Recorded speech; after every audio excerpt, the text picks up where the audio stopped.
Chapter 511, Dragon Rising 3.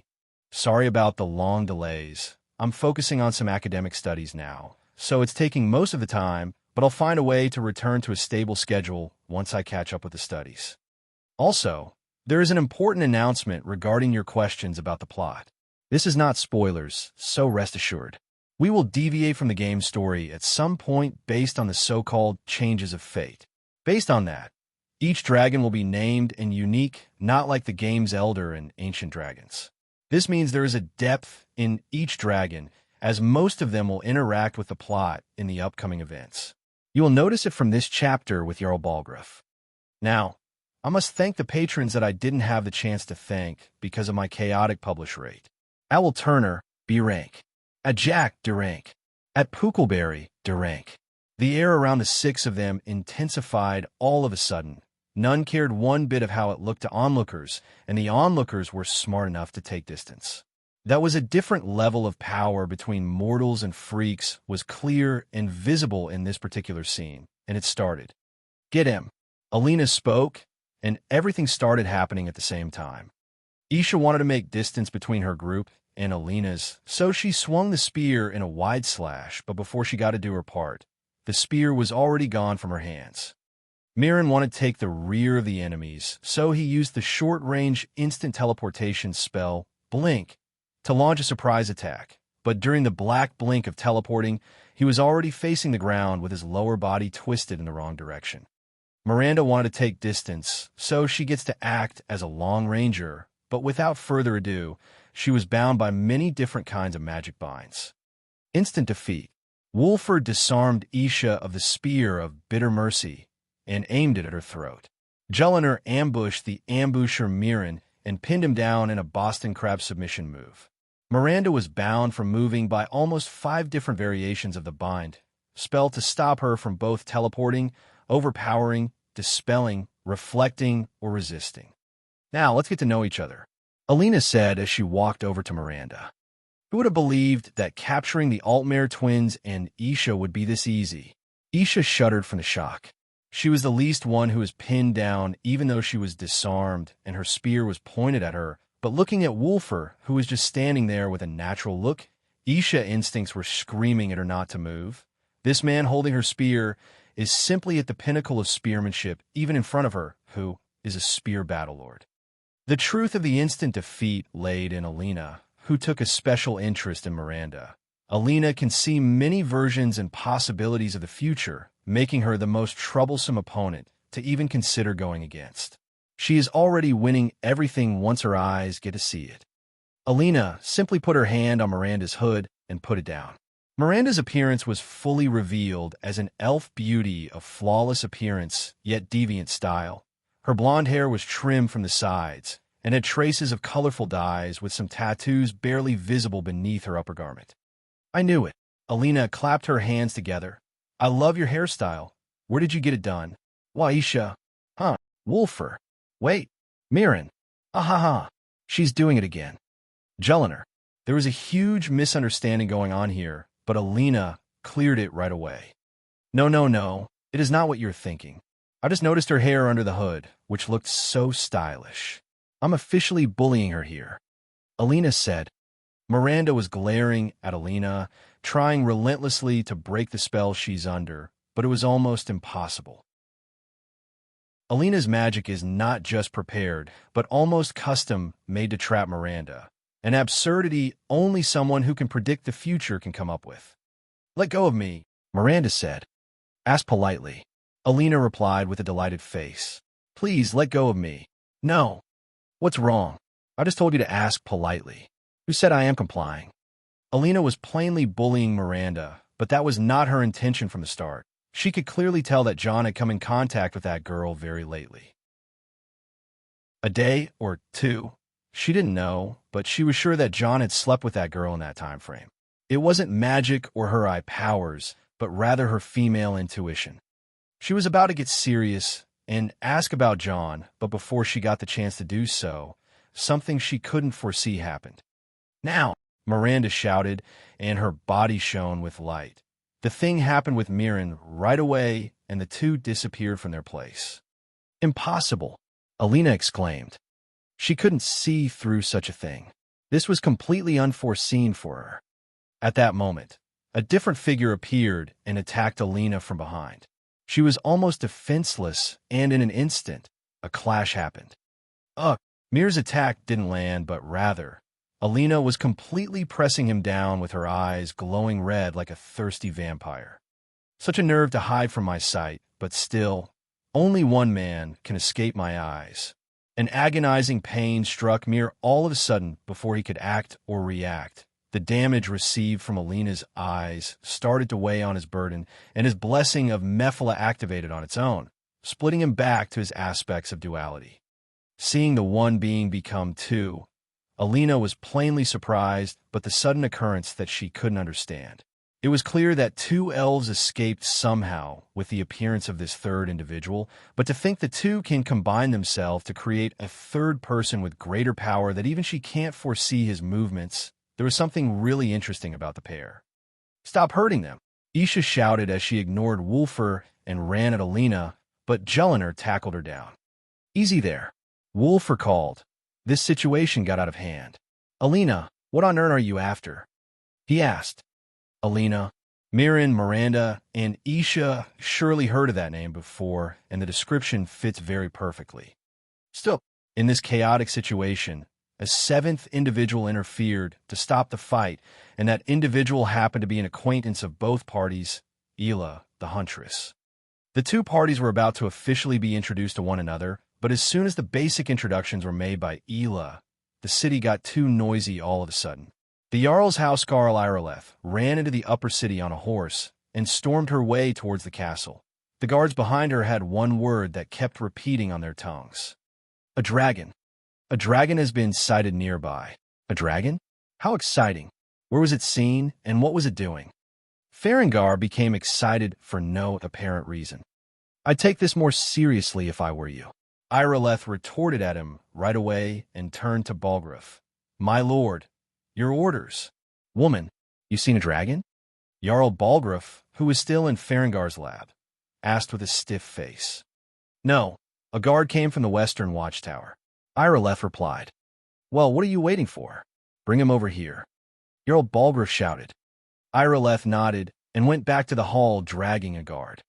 So, Irileth tells me you came from the western watchtower? Balgruuf asked the guard. Yes, my lord. Tell him what you told me. About the dragon. Irileth urged the guard to keep talking. That's right. We saw it coming from the south. It was faster than anything I've ever seen. What did it do? Is it attacking the watchtower? Balgruuf asked. No, my lord. It was just circling overhead when I left. I never ran so fast in my life. I thought it would come after me for sure. The Jarl fell into silence, but I still could hear Farengar and Delphine whispering to one another.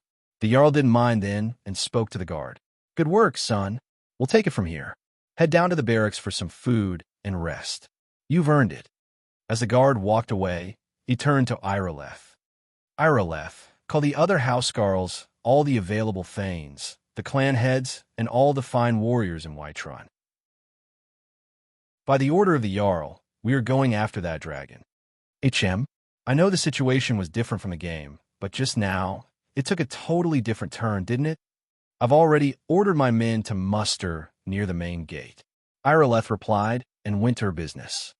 I was still trying to recover from the massive deviation that happened in the storyline. The Jarl is going out to fight the dragon? This didn't happen in the game at all. He just sends Irileth, the player, and some guards. There's no time to stand on ceremony, my friend. I need your help again. I want you to come with us and help fight this dragon. You survived Helgen, so you have more experience with dragons than anyone else here. This was all turning out different than what I expected. The Jarl is changing the game story. I had to understand what's going on here. Excuse me, Jarl Balgruuf. Are you really risking yourself going against the dragon? Isn't it dangerous to go without a force to measure the situation first? I asked. What in oblivion are you talking about?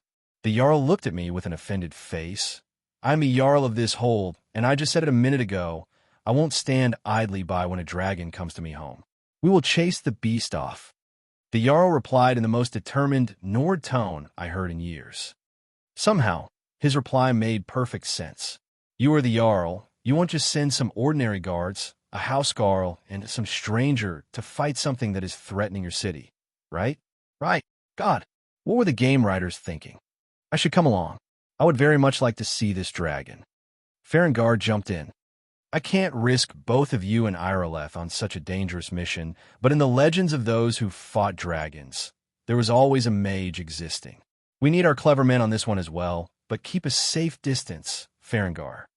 Yes, my Jarl. I will bring my apprentices along. So even Farengar is tagging along. That also didn't happen in the game. Just what caused this change to happen? Everything happened so fast afterward. The Jarl led all the able-bodied men of Whiterun outside the city towards the western watchtower, and all those who volunteered to follow were appreciated as well. While the Jarl and his men were readying themselves to go, he had to send a scouting team under the lead of Irileth to check out the tower without engaging. John was among that team. The eastern watchtower was 1 hour away from the city on the road to Greymore Fort. The place was seriously ravaged by the Civil War, and the tower was clearly damaged due to some battle. The situation in Falkreath and Riverwood may haven't been like this, but the plains of Whiterun were much different from the ones in the game now that John took a closer look.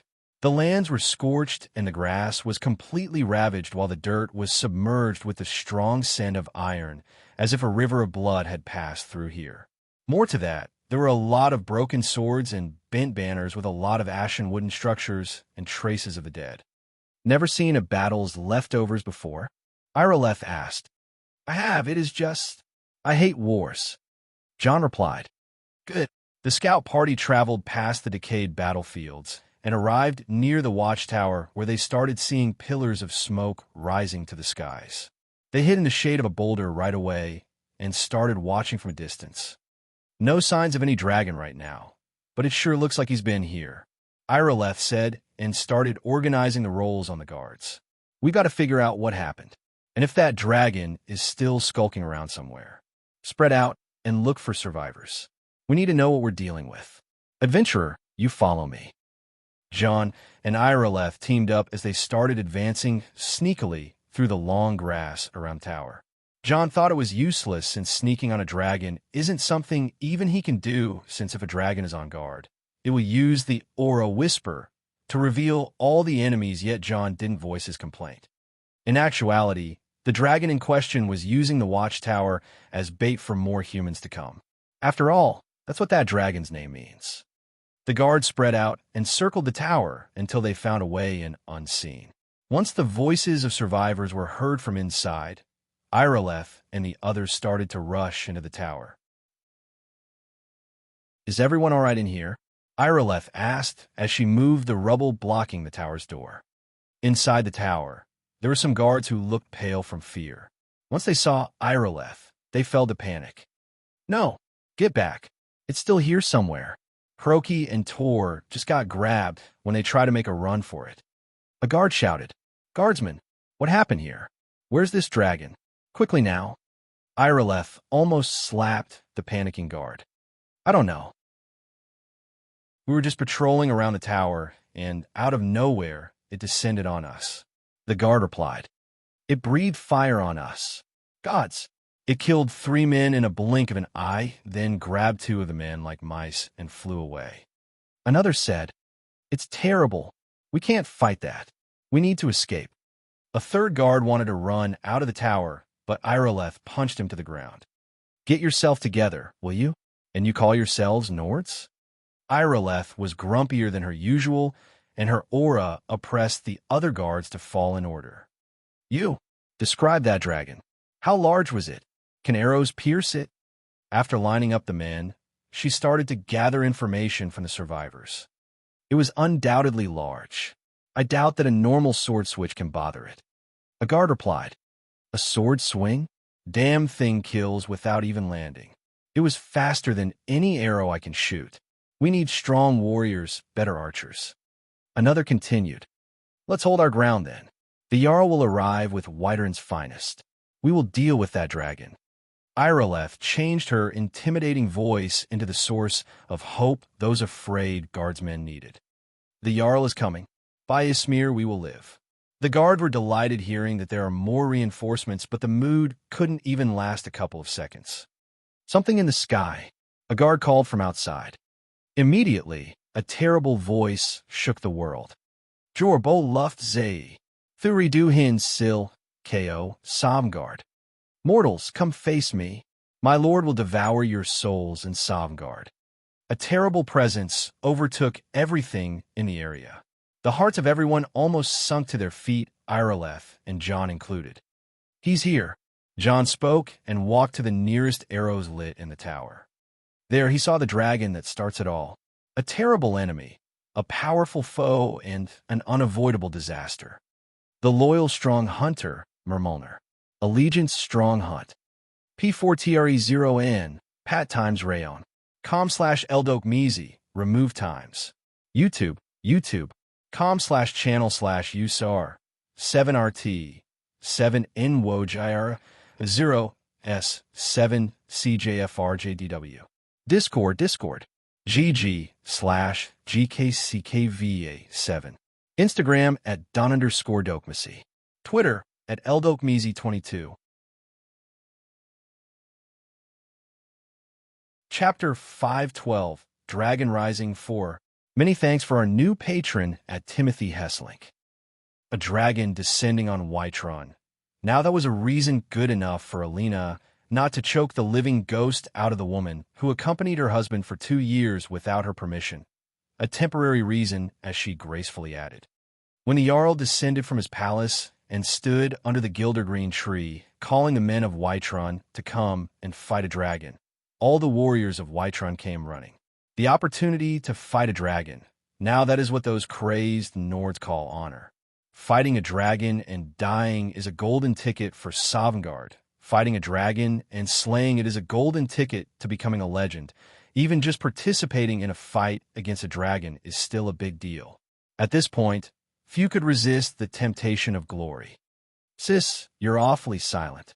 Jelinar spoke to Alina. When Jon said there will be dragons, everyone, including me, didn't want to believe. No, we were too afraid to believe that what he said is true. Now look at how things unfold. Alina seemed to be very depressed for the fact that everyone was in denial regarding Jon's warning. What of it? Jel asked. I told you Jon wasn't lying. He introduced me to a dragon once. You still think I am lying?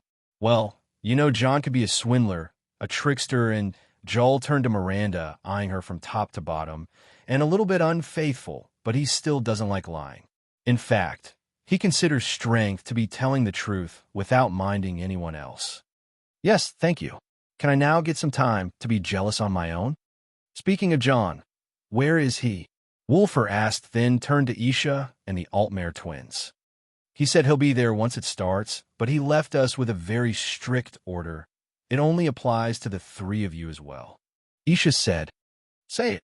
He said to never interact with him during the dragon hunt in any direct way. Isha's words were sharp like a razor on Alina, Jelinar, and Wulfur.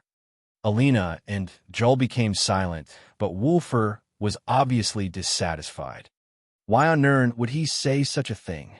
He glared daggers at the 3 newcomers. Wolf, be quiet. Comply with Jon's plan. Alina said, and ended the conversation before it attracts more attention. After all, the 6 of them were all together in the public gathering where Jarl Balgruuf was talking to the people. And so, I won't be saying more than this. If a dragon attacks Whiterun, it won't look good for the people who can't fight or run. This we should go for the dragon before it comes to us. With the strength of our swords and arrows, with the blessings of the divines, we shall not fail our people. Kinsmen, time to draw glory. The Jarl finished his speech and led the men of Whiterun towards the main gate. It wasn't just an accidental call to hunt a dragon, as on the way one could see the rapid preparations that were put into this call against the dragon. It seemed that Jarl Balgruuf had prepared for a siege beforehand and kept his armory ready. Crossbows, enchanted weapons, ballistas, magic, and all the necessary preparations were all at arm's length. The companions joined as fast as they could, and Elo walked with Alina and the others. You six are not at each other's throats? That's progress, she said. Temporarily. Alina added. Doesn't matter, I know where John is. Ela said. The others were looking all around themselves, but they didn't feel a hint of John. He's already ahead with the scouts. I ran into him this morning, but he was strictly keeping his identity covered. What is he waiting for? Wait, you ran into him? Wolfer said angrily. Calm down, big guy. He said he has a plan that will require us to work together while he acts on his own. It is for the sake of everyone, or so he stated. Mirren said, All right. Alina let go of all her unimportant feelings for the moment and spoke. John is relying on us for something important, so let's not mess it up. I'll be nagging oblivion out of him later on, but let's do what he says for now. Wolfer, don't get stubborn on us now. Wolfer snorted as he seemed a bit angry at John for not showing up despite being around. It was safe to say that the ones that missed John the most were his wife and girlfriends, but the one who was itching to meet John no matter what was Wolfer. The half a year alone, they stopped Wolfer from going after John like 10 times already. Missing out on the excitement was what Wolfer hated the most, but this was all away once the dragon hunt party left Whiterun with the Jarl heading west. There, everyone could hear the sky rumbling with a terrible, mighty roar. The dragon has descended on the tower. A few miles ahead of the dragon hunt party, the scouting party was witnessing the terror of its lifetime. Take cover. It's in the sky. The tower was akin to a bunker under being bombarded by modern cannons. Each fire breath shout the dragons sent from the sky were shaking the heaven and the earth in unison. It was clear that whoever was outside the tower had met their demise if the heavens weren't merciful. Tell your men to retreat. They're like sheep sent to slaughter, John said as he walked out of the watchtower. Don't just stand there. Find cover, you fools, and make every arrow count. Irileth pulled an injured guard in the tower as she started organizing what's left of the scouting party. There was a little to no hope in this situation, but those men can't die pissing themselves if the hold is to survive a dragon. She looked through the tower's door to see John standing there looking up to the sky. There was not much to do inside the tower other than shooting arrows from the arrow slits or risking to go on its top, so Irileth followed John outside. The scene out there can only be described as something worse than what she could even imagine. The land was burning and the rocks were melting. That which was touched by the dragon fire turned charred black. Such destruction can't even be caused by those at the apex of pyromancy. Where is it? Irileth asked. John only pointed towards the rising smoke south of the tower, where a lot of rubble could be seen. There, a titanic silhouette moved with the land shaking beneath it. Irileth turned pale as soon as she realized the situation. For her, who is an extremely fast fighter, she can dodge a fire breath that comes from the sky and shoot back an arrow or a spell at the moving target, but now that it is on land, the range of evasion became dreadfully tight, and the dragon could just walk to them. Her imagination refused to take her to the situation where this massive creature lands and starts wrecking the place physically. She could only tighten the grasp on her sword and summon a thunderbolt, spell on her left readying for a bitter fight. On the other hand, John was carefully watching and calculating every move done by the dragon. John knew Mermolner from his name, a dragon loyal to Alduin's horde that lived for a very long time on the peaks of the Reach, hiding and waiting while secretly hunting. The hunt was this dragon's hobby, and a hunter loves to see his prey struggling to outsmart its predator, so Mermolner was silently playing the scouting party to death. Such a bad habit playing with food. Didn't Alduin tell you it's wrong? John aimed his hand forward with a small pebble in his hand, launching it with his thumb towards the dragon hidden behind the smoke. The dragon didn't react for a second, but a strange thing happened. Boom! Asterisk Ruahar. Star. Bullseye. John smirked widely. The silhouette behind the smoke finally moved ahead and showed its night appearance. A dragon walking on 4 limbs covered in bronze scales with 2 large horns on his head and other 2 minor horns behind them. Duzir Jor. Insolent mortal. I will feast on your flesh. The dragon's wrath was real, and John was its target. Say what you want about magic and aura, but once the dragon shows its anger, the world starts to shiver. Yep, bad idea. John took Irileth by the shoulder and teleported away as their spot was engulfed by a stream of raging fires. Irileth realized what happened and looked at John. He can teleport indeed, but that doesn't matter now. What have you done to the dragon? She asked. Pissed him off. Kind of my thing, pissing others off. Let's split. The dragon will be after me. John ran from the place he was hiding in and attracted the attention of the dragon. A moment ago, when he threw a pebble at Mermolner, he put a fire rune on that pebble and aimed it perfectly at the dragon's nostrils. It is obvious that a dragon won't get hurt by that, but imagine someone punching your nose from the inside. Pretty nasty. Irileth signaled for the guards in the watchtower to start firing arrows at the dragon, but nothing would take his attention from John other than vaporizing the flesh of that mortal. Coward mortal, run or hide. I will find you. John was fully utilizing his parkour skills to evade all the fire breath shouts the dragon dishes out. Still at one moment, Mermolner stopped shouting all of a sudden. John stopped at his place to see what's going on and noticed something different about the shout Mermolner was using this time. It was as if the dragon was murmuring something repeatedly. John couldn't tell what was that at the beginning, but he soon analyzed the energy flow around the dragon, and a cold shiver ran through his spine. Is it even possible to use shouts like that? John froze at his place from the shock. This was something he never thought would be possible through shouting.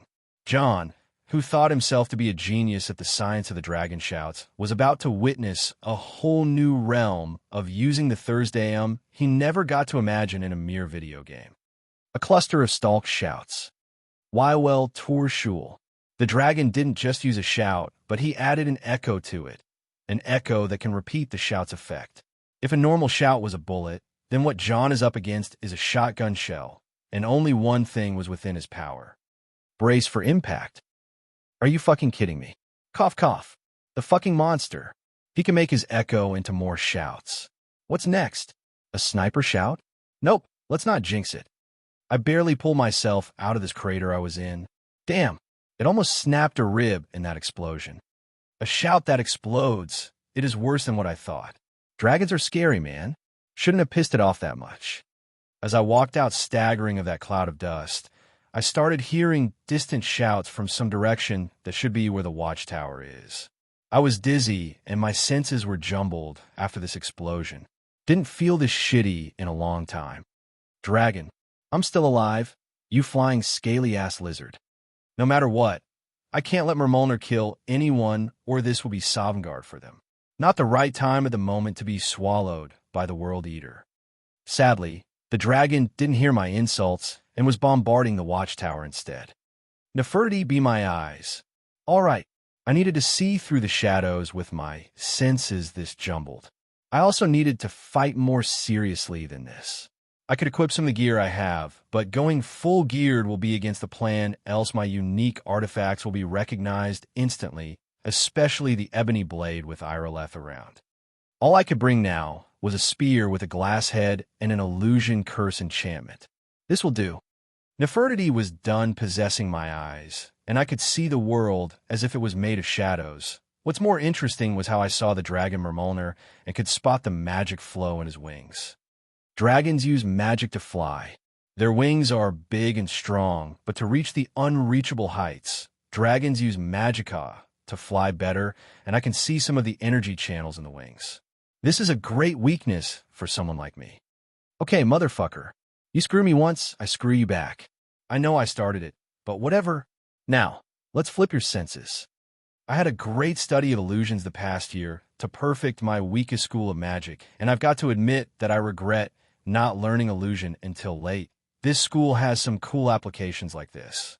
I launched the spear with the illusion curse, but I added a rune on the spearhead to modify the effect just a little bit, and with Nefertiti's aim assist, the spear struck the wing, not strong enough to damage it, but accurate enough to make contact with the energy channels and bring the illusion curse to it.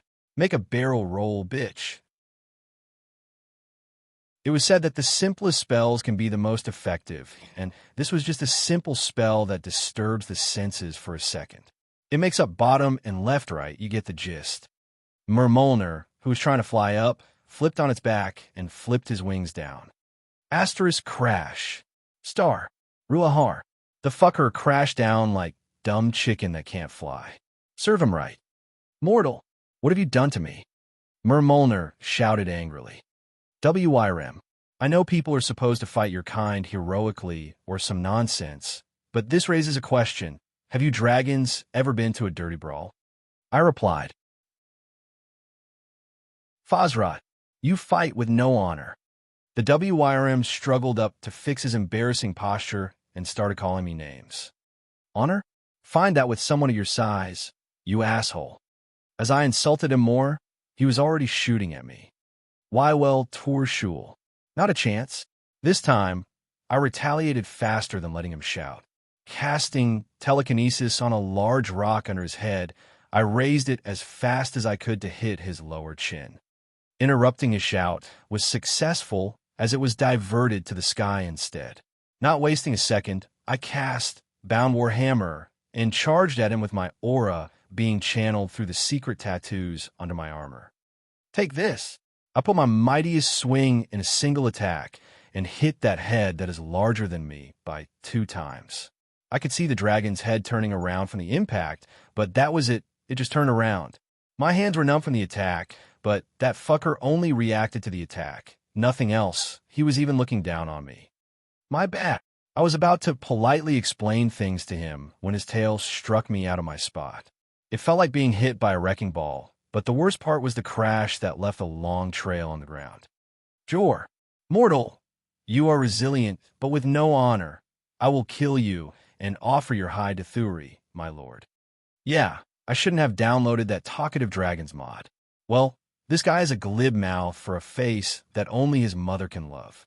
I stood up and faced the arrogant WIRM. I don't care about your honor, but I'll play dirty like it or not. You have messed with the wrong motherfucker. And that's how it started, me versus Mermolner. A full-fledged dragon with God knows what shouts and shouting methods under his sleeves against yours truly with all the accomplishments under my belt. And from the horizon, an army coming from Whiterun to my aid. P4TRE0N, Pat times Rayon. com/Eldokmezi, remove times. Discord, GG/GKCKVA7. Instagram at Don_Dokmesi. Twitter at Eldokmezi22. Chapter 513, Dragon Rising 5. I added a pic for the realistic dragon. Human size ratio on Instagram and Discord. Also, big thanks to our new patron at Kevin D. Evans. You see that? It's a dragon. Divines protect us. Not all who came from Whiterun were expecting the dragon size in mind. That creature is simply a behemoth, and hacking it with a sword suddenly seemed a bit of a challenge. Don't falter. If you don't want to call yourselves Nords anymore, then you can hide behind me. Yet a certain voice shook the men's body and core once it said those words. Looking back, there was a red-dressed lady coming holding a staff and donning a sword. Lady Alina of Winterhold. One man recognized the lady who was one of the most famous individuals in both Winterhold and Kyne's cult. She walked ahead of the men, followed by the 6 powerful individuals. Wulfer, Jelener, Ela, Isha, Mirren, and Miranda. She only stopped when she was near the Jarl and his men. Jarl Balgruff, Lady Crimson Moon, I saw you at the gathering. I was just visiting. It seems that you have a dragon problem. That's a large beast. The two looked ahead at the dragon, who was some distance away, spewing his raging flames around without. What is it fighting? It doesn't seem to be attacking the tower. The Jarl said. Alina's eyes glowed as she looked around the area, and soon found the answer that made her heart beat uncontrollably. Kyne, there is someone fighting the dragon. The guards are fortifying the tower. Let's hurry. Alina said. Someone was dumb enough to fight the dragon amidst those flames are either a fool or a fool, but either way, he's a fool who kept the guardsman from getting burned by serving as a distraction. The Jarl was appreciative enough to draw his sword and call for advancement to aid that warrior. Alina knew that was John. The appearance was not John, But if there is someone she can't see through his magic or predict his actions, then that's John. As the Jarl charged ahead with the men who were brave enough to run madly at a dragon, Alina turned and faced the other men. "Cowards now, are you?" Alina said and faced the tower's direction. "Cower behind me if you must, and none shall blame you. As for these fine ladies with me, we have a role to play. Come, sisters. The dragon won't slay itself."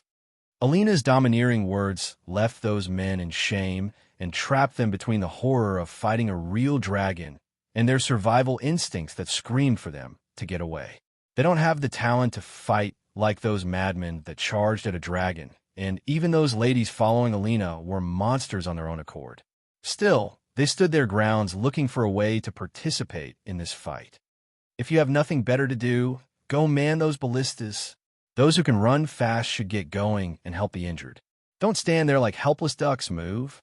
Wolfer shouted at the remaining men, and they started acting with his loud call. They ran to the nearby wagons and started unloading the weapons that were left behind. "Hey, bro, where are you going?" Wolfer called for Mirren. "HM?" She said follow. Mirren pointed at Alina, who was leading the others ahead. She said, "Ladies." Wolfer corrected him. "Oh, sorry. I got confused." Mirren apologetically put on an awkward front. He was still adapting after all. Wolfer was a bit confused by Mirren, but he started guiding the men to mount the ballistas. Meanwhile, Mirren was trying to decide whether to follow the ladies to fight the dragon or do what. It is kind of hard to feel his situation, but he was having one. As Wolfer organized the ballista team, he was joined by Mirren and diverted their attention to the battle. Away from them, the situation was much more organized than anticipated. Jarl Balgruuf and his men didn't just run towards the dragon, but formed multiple lines and teams. Each line had archers, and each team had warriors. "We are advancing. No matter what, that dragon can't go further north." Jarl Balgruuf shouted as he was joined by his protection detail. The plan of this plan was not to kill the dragon, but to push it away. If that dragon decided to attack the city of Whiterun, things will turn into tragedy. "My lord, should we fire?" a guard asked. "No. Someone is fighting the dragon close by. It must be Irileth, this woman. Tell her to retreat at once." Jarl Balgruuf replied. "Yes, Jar." As the man was about to go ahead and try to call back whoever is fighting that dragon, Alina interfered. "Jarl Balgruuf, your men can't get close to that area. I will attack the dragon from here." She said, "Itchim, if that's an option, then let's go with it." Alina took a deep breath and aimed her staff forward with a brilliant cold light shining from it. "Give me power." Blinding strokes of cold lights rushed from various angles at the dragon that was breathing his flames at me. As vicious as the flames were, as terrifying as the frost was, they both canceled another in a mysterious manner. To have enough skill and quality to extinguish the dragon's fire is a remarkable feat for a mage that even I would find challenging, but the clash just now gave off the cold nature of the magicka that has a distinctive feeling to it. I can recognize this anywhere. My dear wifey, part of me can't help but to ignore this terrible beast ahead of me and just turn around to hug that woman that I love none like in the world, to let her scold and nag me for my misdeeds like she always does, but I'm a terrible husband. Just why did she marry me? I turn around to steal a glance, and my heart skipped a beat, or maybe a few. Or maybe my heart has just departed from its place, racing me to her. That dirty fucker of heart. Why, well, Tor Shul. Never mind a dragon breath, oh. A dragon breath. I thought my temperature was rising because of Alina, but apparently I am burning. Burning. Help that man. Hurry, he's on fire. I wonder why these people are covering me with some cloaks and carrying me away, but it seems that something important is happening. I'm not sure what. Healer. Lady, this man is injured. Somehow, the image of Alina kept getting closer. He was engulfed by the dragon's fire. Divines. He's still breathing. The men who carried me left me near Alina and ran off after more injured men. Still, I can't shake off the feeling that I forgot something important. He looks fine, Alina said as she took a glance at me. Mm, send him back to the dragon's fire. He burns well. I'm not sure what she meant, but her voice was soothing. Still, when she waved her hand, I was teleported back in the middle of the fray with a voice ringing in my head. John, if you hear this, then you must know that unless you deal with that dragon, you're not eating pussy tonight. I'm confiscating all your girlfriends, including that new elf girl.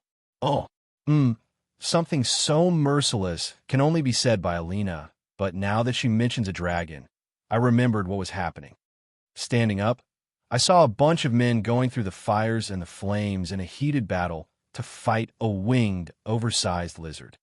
So, a dragon for pussy. Sounds fair. I ran forward ahead of the men and shouted, "Dragon, it's you and me. I'll kill you and claim your pussy. I mean your... God damn it. Whatever it is, I am claiming it. Forfeit your soul." Never minding how his ancestors were turning in their graves, John ran for the dragon, with a just cause fueling his momentum. Why, well, Torshul, your shout is really losing its effect. John evaded the fire breath, relying on some sort of mysterious footwork technique. He moved as if he was unhindered by the land, pushing the world, instead of being bound by its laws.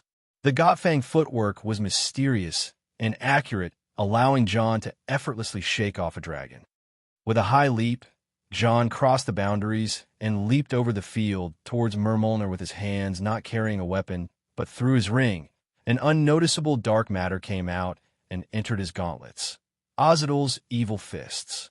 The fist transformed into a larger variant known as Ozidal's Titan hands.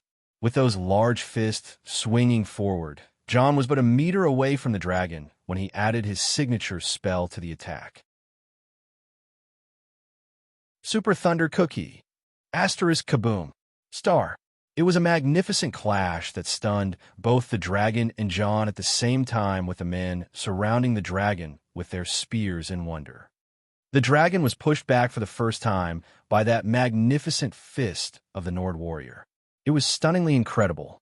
Even Alina was blushing as she understood John's suicidal move of thunder cookieing the dragon. After all, this was the very same spell John used when he met Alina for the first time 5 years ago, when he was turning a Thalmor Justiciar into a bloody goo. John glanced towards the blushing Alina, trying to see her reaction to his move. "You guys do love each other in the craziest of ways, and you call me mad?" Jolinar wondered, can we focus on the dragon now? There was indeed that huge-ass problem that John and Alina needed to focus on. A dragon that was actually hurt from an attack, just now. Alina interrupted a shout, and now John punches his face, then the two make out a pink atmosphere together in such a situation. Even the dragon was fed up by letting those two pesky humans have their way. Mulnagar. Strong fury unleash.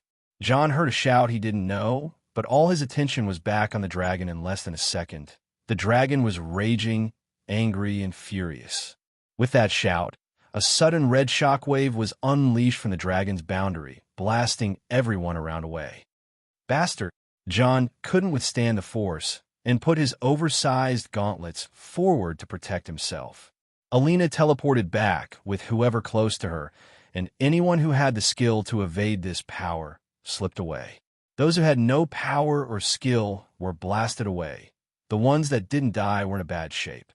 This angry energy of the dragon was harmful and could cause physical damage, but that wasn't the purpose of it to begin with. The dragon was going into a berserk mode. Shit! Fall back! Don't get hit by him. John realized that every action the dragon took from this point is lethal even for an individual of his own caliber. Mermolner swung his tail, sweeping the land towards John, and the latter started moving. With the Gotfang footwork, John moved around the dragon, not away from him. If he did move away, those who are injured nearby will get caught in the attack. Don't let that warrior die. Shoot the dragon. Jarl Balgruuf ordered the archers and the warriors to hinder the dragon right away to ease the heat of John. Each archer and warrior following the Jarl were aura masters. Reinforcing their arrows with the simplest strength aura was enough for the dragon to feel like the sting of 100 ants. Motak, annoying. Mermolner wanted to let out his rage on something, so he switched target from John to the warriors of Whiterun. Not a chance. Jarl Balgruuf was standing in the way of the dragon with his sword. Once the dragon was close enough, he stabbed his sword in the earth and took a piece of the land up to black the dragon's way. Nice! John was in awe of the surprising martial power of Jarl Balgruuf, but at the same time, he was attacking Mermolner from the side.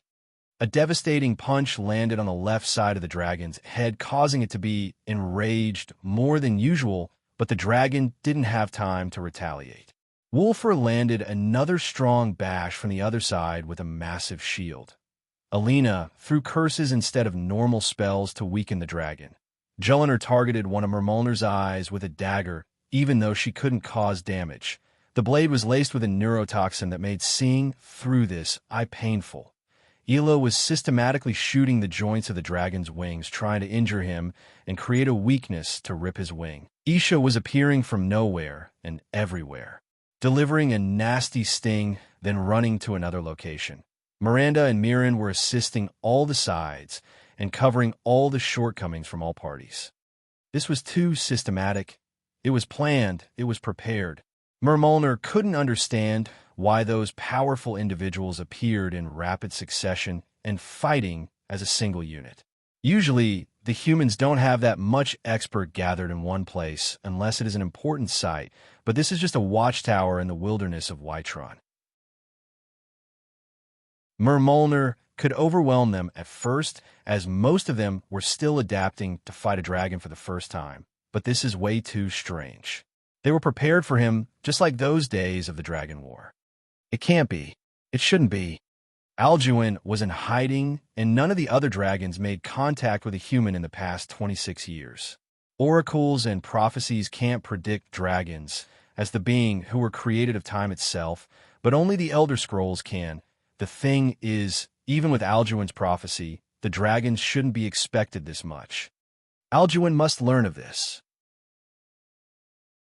This was the thought that came to Mermolner's head, but first, he must get rid of those dangerous individuals. Tid Cloal. Time sand eternity. Shit. John understood the disaster that was about to fall. Mermolner just shouted the slow time shout. Damn it. Retria. John wanted to warn the others, but he barely shouted. Following him, none could react to the sudden speed and accuracy the dragon gained all of a sudden. Mermolner's tail flung John away effortlessly. A boulder was tossed at Alina. Wulfr and Isha were crushed under the wing. Jellinar and Elo were rammed by the dragon's movements. But lastly, it was Miranda who was in danger. Mermolner opened his mouth, intending to swallow her. Sister. Mirren immediately switched places with Miranda through their inborn talent. No, she shouted, trying to reverse the spell, but he resisted. The situation was grim. Mermolner was not giving his all till now, and that's the result of angering a dragon. John was helplessly looking, trying to move faster. Teleporting would take time to cast and charge, and with his distance, is faster to run. He broke from his place like a loosened arrow to save Mirren, but Mermolner was insisting on swallowing him. John had to go faster. His best bet was the arcane tattoo. He reinforced the tattoo with the fastest energy, Magicka. His tattoos glowed in blue, with the Nordic tattoos illuminating his arms, neck, head, upper chest, and upper back. He moved one step. Magicka wasn't enough, so he had to switch to aura. His madness aura was the easiest to muster after Magicka, and so he added it. His tattoos glowed in vibrant green, but it was not enough. He moved another 2 steps. With the basic grade aura failing to boost him, John switched to the advanced grade tyrannical aura. It took a second to muster, but it gave him an incredible boost. His tattoos glowed in red, and his steps were faster. He moved another 4 steps. All of that was not enough. There were another 10 steps between him and Mirren, in less than 2 seconds, so he was forced to use it. It had to come to that after all. He didn't need to activate anything this time. He only needed to let it out, to make it free. John's tattoos turned black. Vivid, living, ominous black. The black that swallows all colors.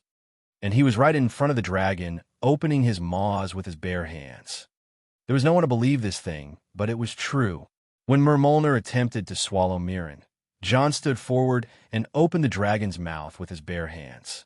Even Mermolner felt powerless in front of whatever that was. Wolfr jumped and grabbed Mirren away as Jon let go of the dragon's jaws. It was then when Mermolner and Jon met eye to eye.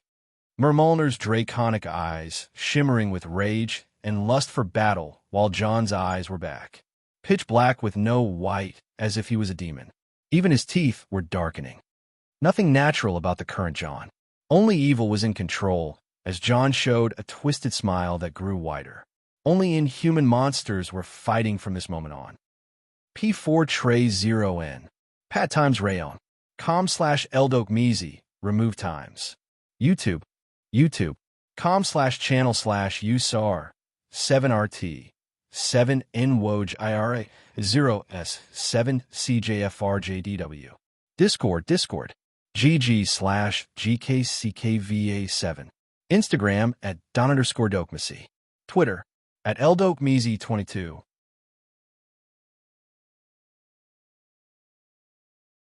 Chapter 514, Dragon Rising 6. A year ago, before all creation, fate was already set in stone, and all worlds were to emerge from chaos and fall to it, then re-emerge again for the final apocalypse. Chaos comes in many forms and through many ways, but those forms all have one source. A source that influences the whole universe beyond what any Daedra or Edra can achieve. The source of Padme, and the form that Sidis was shaped in its shadow and molded into its frame, the heart of chaos. Be it evil, death, famine, or war, the heart of chaos thrives on all these four aspects of disaster. Thus, it is as twisted as evil, as eternal as death, as terrifying as famine, and most importantly, as unavoidable as war. Throughout the ages, a few souls dared to venture this deep into the place where the Creator left his creation into its most primal form, not as cloven asunder as all the heavens and the earths. It was a sea of chaos that no matter where one looks, it is darkness over darkness. To survive, Jon had to go through a tough choice. For an unknowable time, as time wasn't a thing in the new, the sea of chaos, Jon held Nefertiti close to himself as a simple try to escape has already exhausted her fully.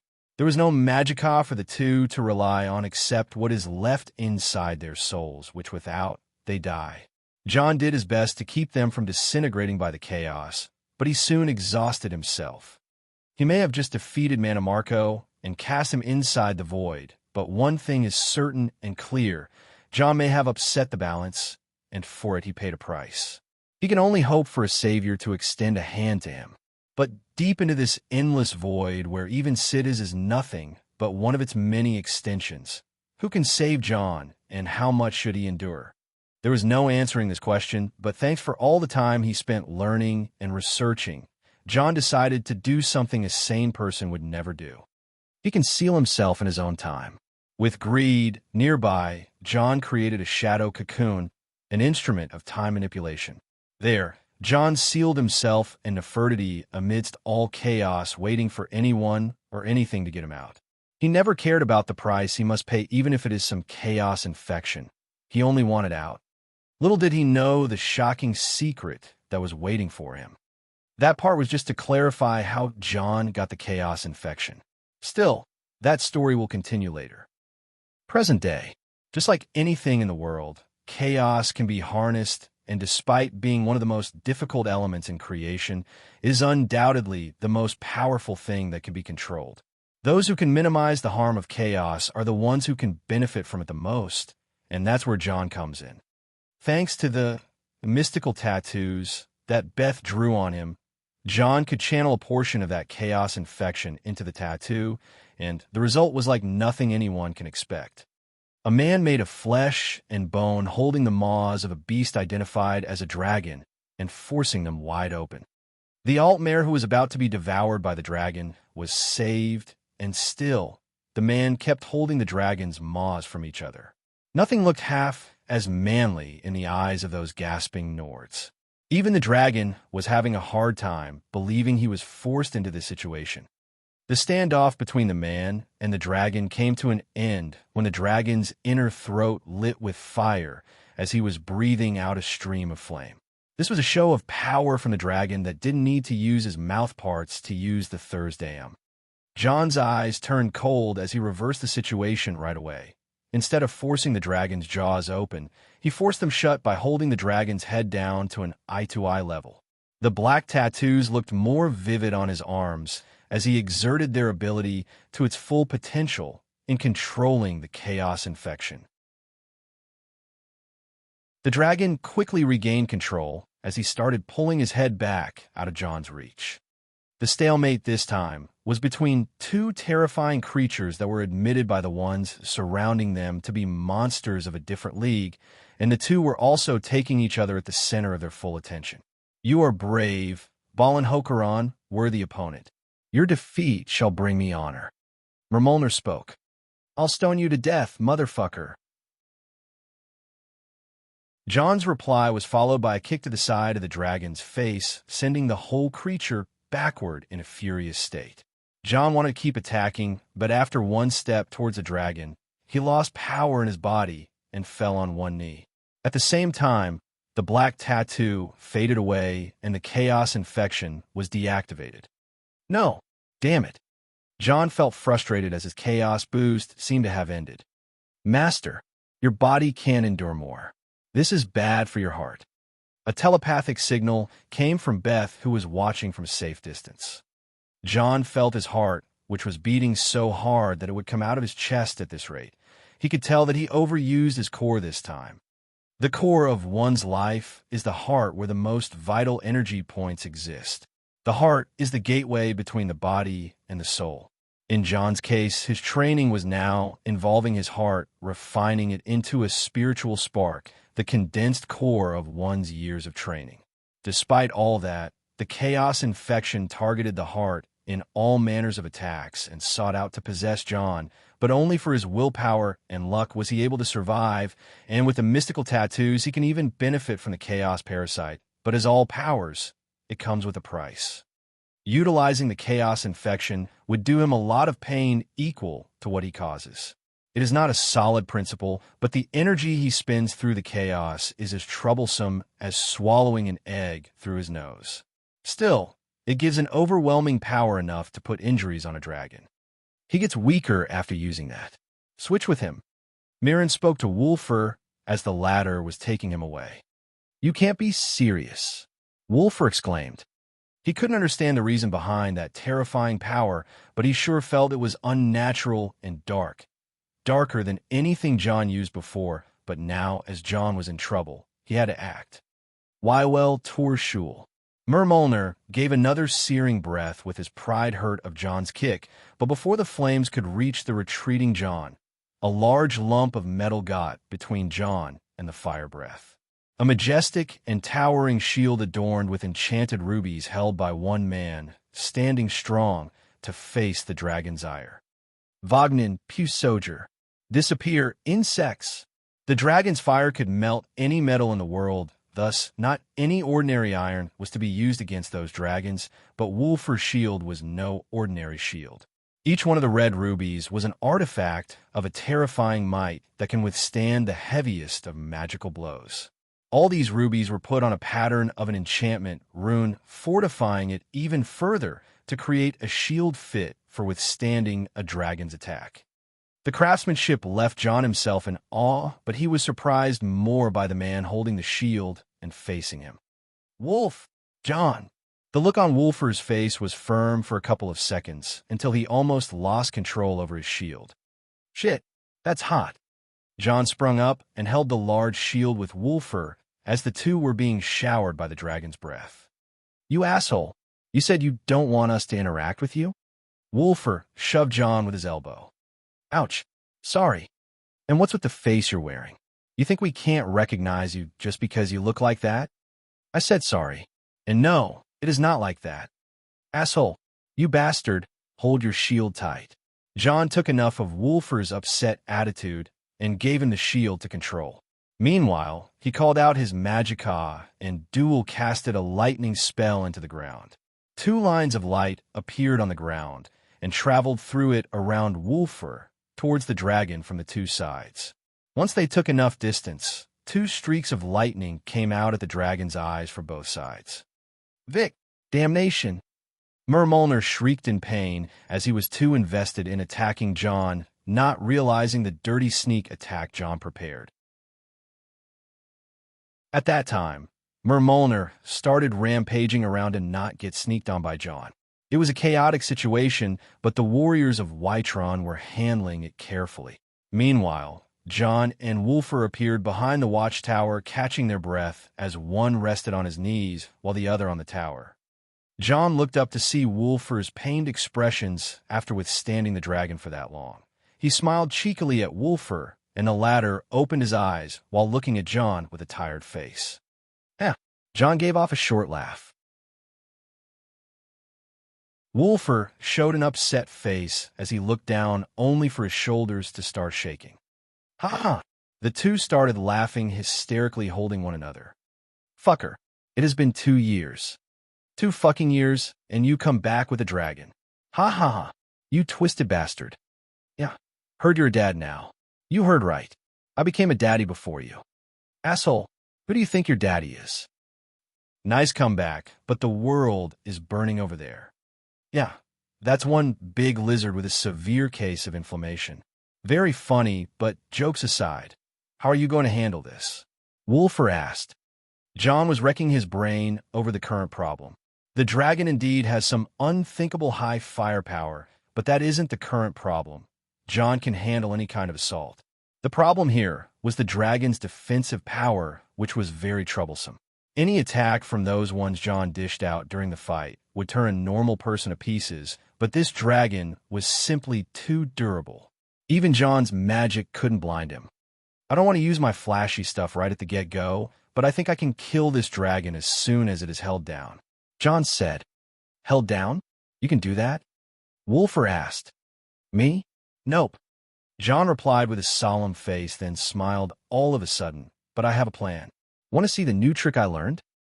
Tragedies and deaths were the current theme of Skyrim since the start of the Civil War earlier this year, so the appearance of a dragon marked an unwelcome source of more death and destruction.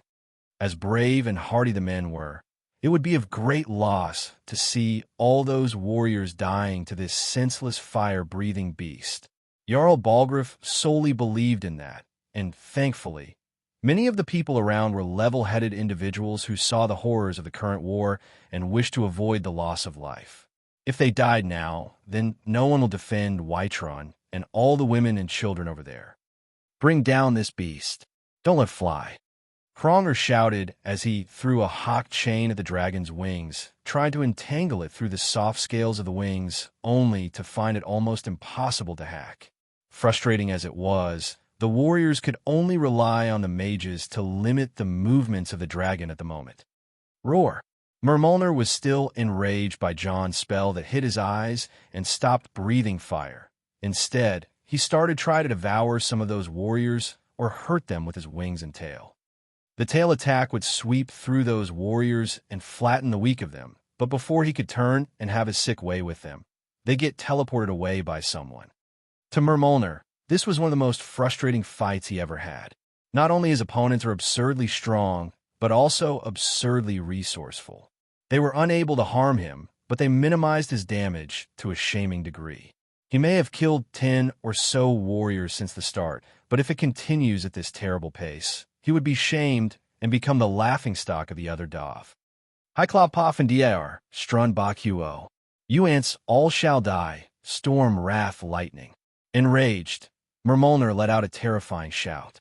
This was not a hunt anymore, but Mermulner wanted to overkill those insolent prey that rudely resisted him for too long. Thus, he called for a storm to smite them down. Not just an ordinary Thursday but officially the most terrifying one known to date, a shout that shifts the weather in the middle of a cloudless summer day, bringing the dreadful thunder.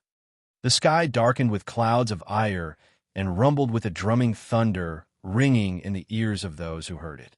This was a terrible disaster about to come at them. The first few rumbles were without lightning, but with the magic taking its effect, a bolt of bright lightning flashed in the sky.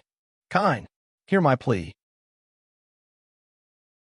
As the men lowered their heads, cowering from certain doom, one young woman stood her ground ahead of the lines, facing the anger of the sky. She raised her staff and voiced out a prayer that defied the thunder. To her presence, the flashing lightning fell away from the crowd. Alina was the child of Kine, the true daughter of the storm. No storm harms her, and with her plea, Mermulner lost control of the storm that is now in the hands of Kine. Roar! Mermulner was now more frustrated than ever. It was too insulting for a dragon to get his Thursdayum interrupted for the second time. It was the time to put pride aside and spam all the Thursdayum he can at the moment. Why tour. Boom. Surprise, motherfucker. This was more surprising than the dragon storm just now. A boulder came flying and exploded at the dragon's face. Mermulner rolled his eyes, realizing that the other annoying person from a while ago has returned, so he turned to John and released the Thursdayum he successfully maintained. Shul. Bastard. That's cheating. John didn't face the fire breath and turned to run as soon as he could. Another one. Boom. Another boulder came flying out of nowhere and struck the dragon right on the head. Mermulner stopped his fire breath and faced Wulfur in a second. Wulfur froze in his place and pointed at John. His idea. Mermulner turned to John only to. Boom. That's the third one in a row. Sure you are a dragon? John said. Jor, you are dumb. Boom. Meow. Nefertiti licked her paws at a safe distance. Swoosh. Mermulner intercepted the coming boulder and avoided it. Huh. You won't hit me again. Mermulner spread his wings, flinging away the boulder. Damn. So you can use your head after all. And here I was going to call you Mermulner. May equals fool. Jor, I'll devour your flesh and send your soul to my lord. I'll hunt every lasto. Now, with Mermulner staying still to threaten John long enough, it gave the chance for the mages on Whiterun's side to evoke enough spell and keep them on hold. With that done, a barrage of spells landed on Mermulner from all corners. Asterisk roar. Star. Enraged, the dragon spread his wings to free himself from the dirty trap he fell into, and with one flap, a strong wind pressure blew the mages and sent a wave of rubble at them. Warriors protect the mages. Mages reinforce the warriors. Archers by them time. Alina coped with the chaotic situation in a second and started reorganizing the forces all by herself. This is amazing. It's exciting how the dragon can do all these moves. On the other hand, one mage walked off the formation and wanted to inspect the dragon real close, not minding the grim situation. Master Farengar, please come back. A Nord mage called for the obsessed man. Shut up. We need to get any sample we can get. Whoa, you're a Balgruuf. Why are you carrying? For Esmir's sake. Get back, you fool. The united front stood solid facing the dragon to limit his movements while the strong heroes kept dealing damage to him. Stoning the dragon seemed fun but risky, yet it was getting the job done for some reason. What is the plan? Alina asked on a telepathic signal. Hello. Please keep doing what you're doing. Master is acting accordingly. Beth replied to her. But what is this? Is there a child on our signal? Jelinar wondered. I am Beth. This is Master's signal. Who are you? Oh, Beth. Master. A sudden misunderstanding happened on John's personal telepathic frequency that, of course, was heard by everyone on the signal. Dragon now, introduction later. Isha didn't realize the situation and continued. All right, the plan is to corner the dragon beside the tower. Keep up the pressure. Beth conveyed the plan. I will see to it. Bombardment. The mages started shooting all their magic in a frenzied manner. With such heavy blows, the dragon was indeed retreating where Alina wanted. John and Wulfur didn't spare the dragon from the flying boulders. It was akin to a couple of living catapults holding boulders a few times their size and tossing them around. At last, the dragon was finally trapped at the base of the tower. The reason why Mermulner wasn't flying was the heavy resistance from the ground. He is invincible as long as he protects himself, but if he receives those attacks while taking off to fly, it may turn deadly to him. One of the weak points of dragons is the moment they take off as they become exposed. Yet with his back to the tower, Mermolner couldn't imagine himself disadvantaged, as it is even better to fight this way without any sneak attack coming at him. This was his thoughts until he heard that sound. Crackle, crackle, crackle. The crackling sound of metallic objects colliding wasn't truly unpleasant unless those objects were chains. From above, Mermolner saw a man jumping off the tower with two long chains extending to that tower. The man moved across the air as if he was flying and landed ahead of Mermolner, then turned to him while everyone else thought, "That is his plan?" John turned to Mermolner with a wide smile that was turning sadistic. "I call this one Castle Breaker."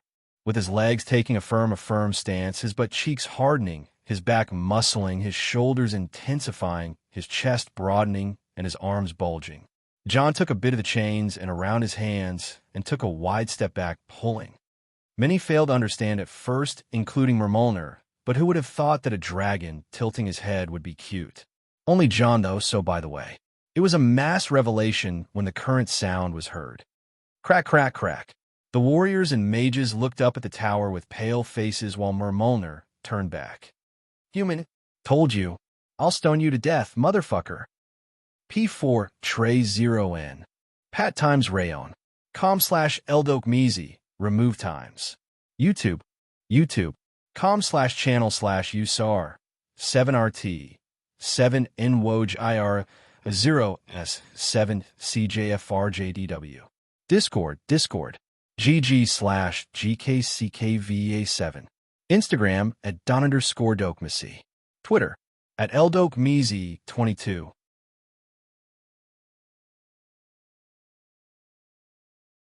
Chapter 515, Dragon Rising 7. I'll be adding a pic for the realistic dragon. Human size ratio on Instagram and Discord. Castle Breaker. A new legend was born in Whiterun that day when the culprit of the whole mess pulled down the watchtower on the head of the dragon. It was simply a spectacle to behold. Regardless of anything else, all covered their heads, fearing the raining rubble of the falling tower.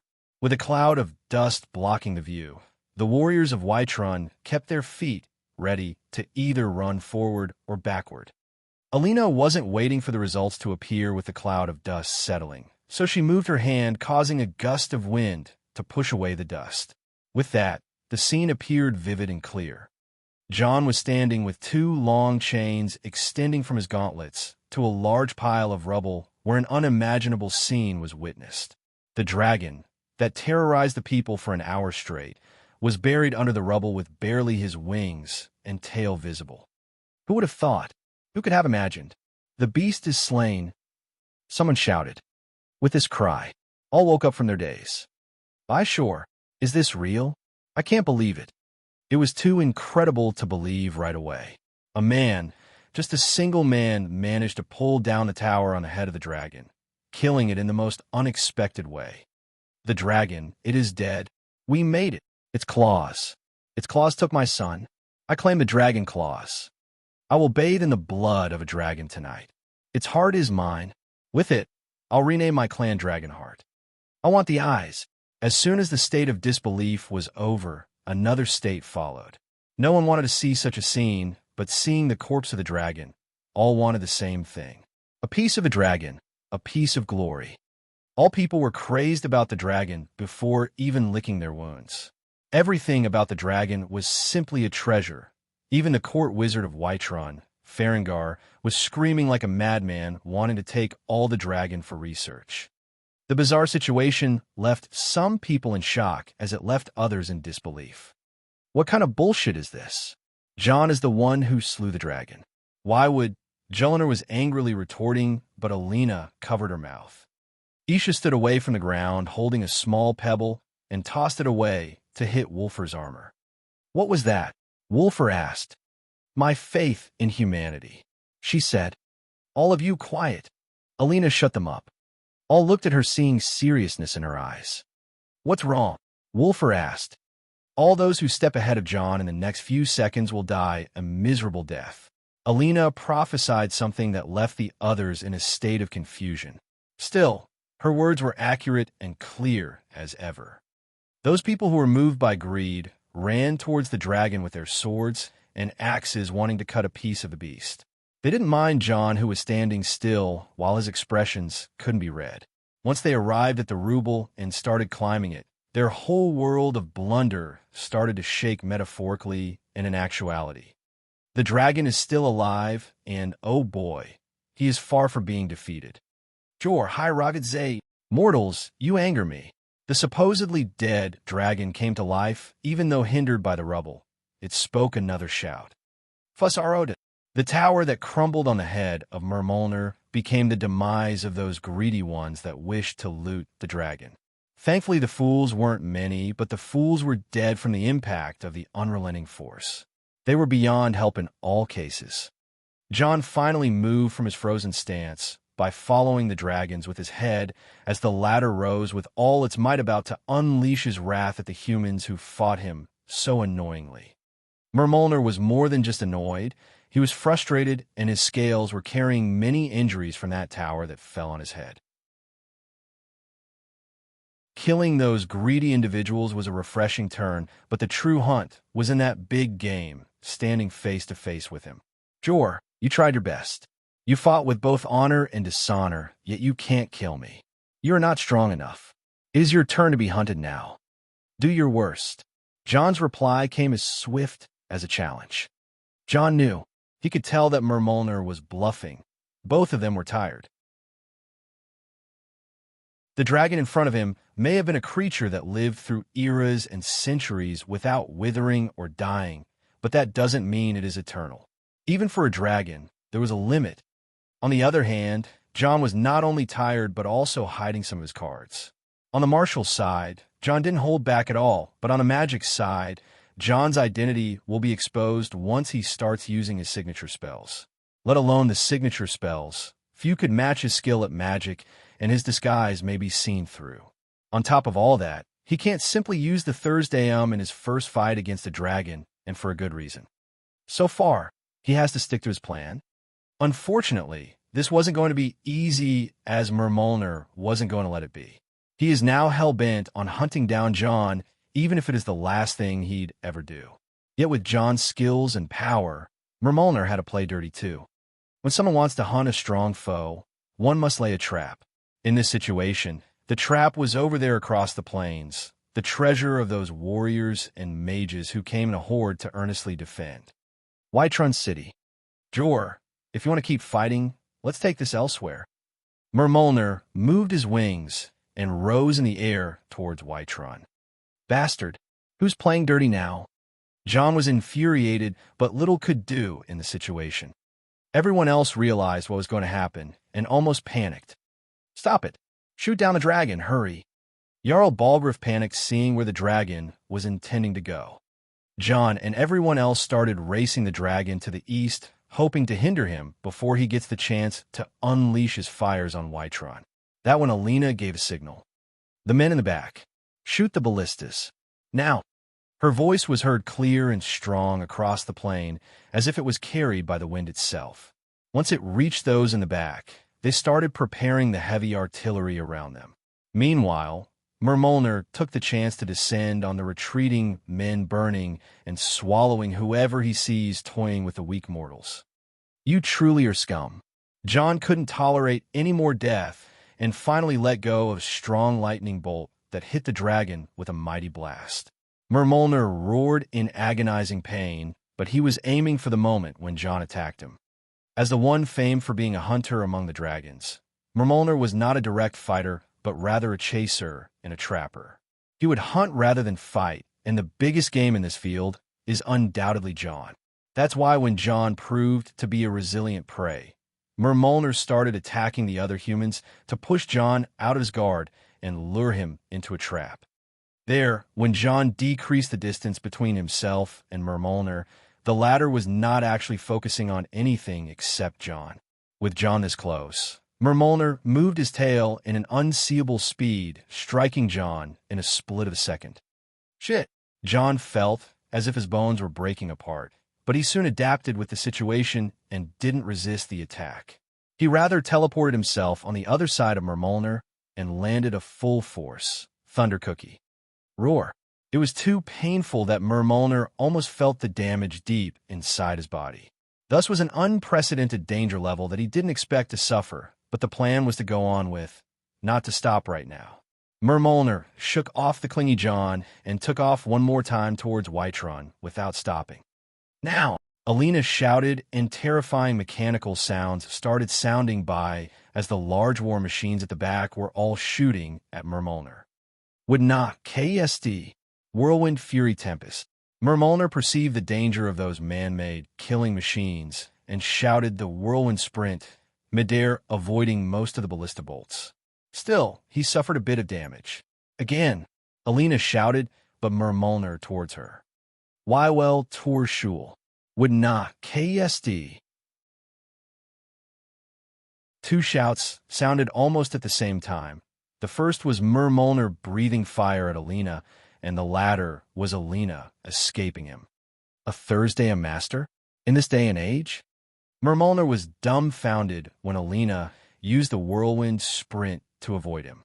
Not only was she a voice master, but she seemed as annoyingly powerful as that persisting warrior.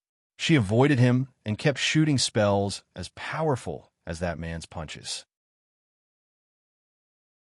This was leaving him no more option, but he kept dragging east, and now that the ballista line was not able to attack him, he can freely descend on Whiterun. With Mermolner breaking away, John and the others seemed frustrated as they failed in almost every attempt to stop the flying brute. It was frustratingly hard just to scratch his scales. This can't keep going. We must stop the dragon, or else Whiterun will suffer innumerable casualties. Alina said as she broke the silence and spoke directly to John. John sighed with a tired face and looked towards the dragon, thinking of something.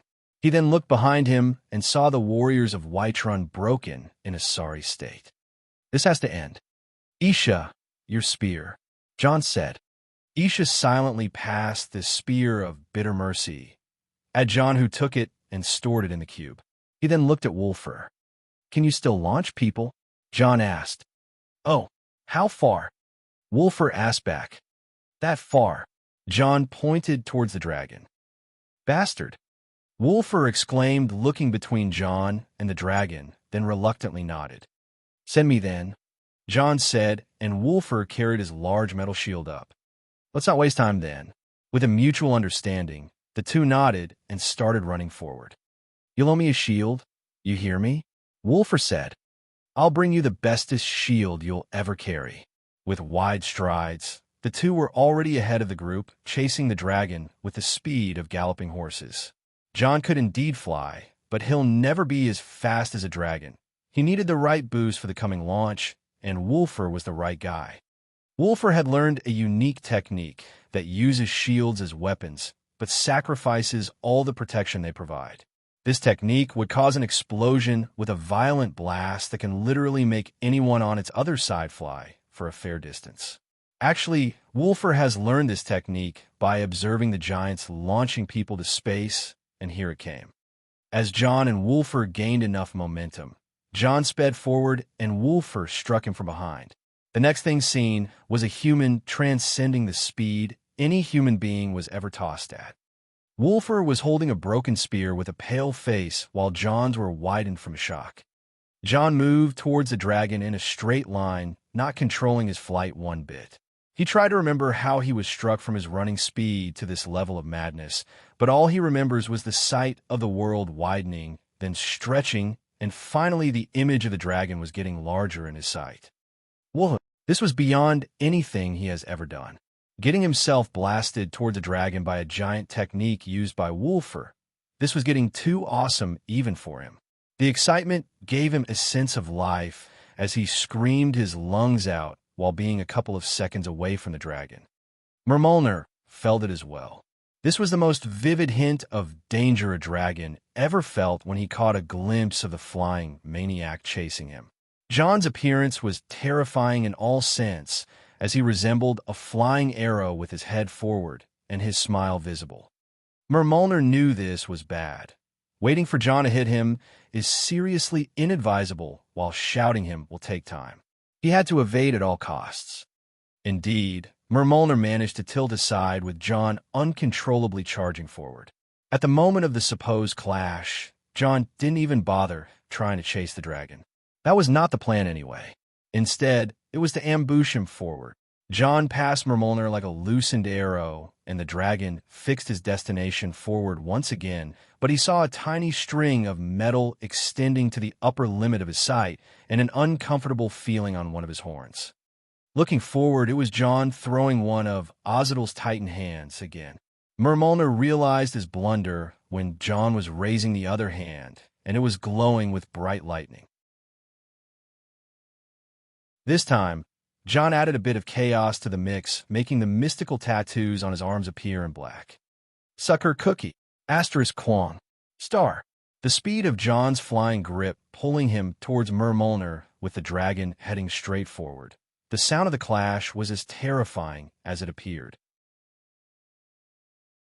The Dragon Hunt Party, the city guards on the wall, the brave citizens who volunteered to defend their homes, the team of Winterhold, the team of the Laborers, the companions of Jorvaskr, the Jarl and his men, even the ones who were there by mistake.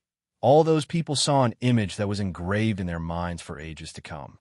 A man flying with a bright fist towards a dragon that charged forward all in the sky, and the blinding spectacle of the clash, making the bright sky of day darkens in its glamour.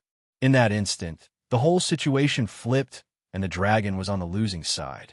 The punch sent the dragon's head in the wrong direction, with the dragon himself being forced out of his trajectory backward with the punch. It was too glorious that the men who saw it felt a massive rush of male hormones from the sight of it. Just like how John forced the dragon's mouth open, his punch was another symbol of manliness to those Nords. Hiya!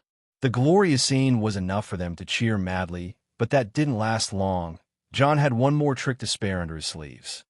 With Mermolner bent backward, John had to prevent him from fixing his position or making a comeback, so he moved towards the back of the dragon's neck. Chain it well, then cast Gravity Rune on himself. A dragon would naturally resist this spell, but as he didn't resist it, he became unexpectedly heavy for Mermolner to balance, and the fall happened. Thud! Mermolner was just brought down by an RKO. A massive fall shook the world as the men, women, and animals inside and outside Whiterun felt the very impact under their feet, and some even tumbled from the shockwave that passed through the ground.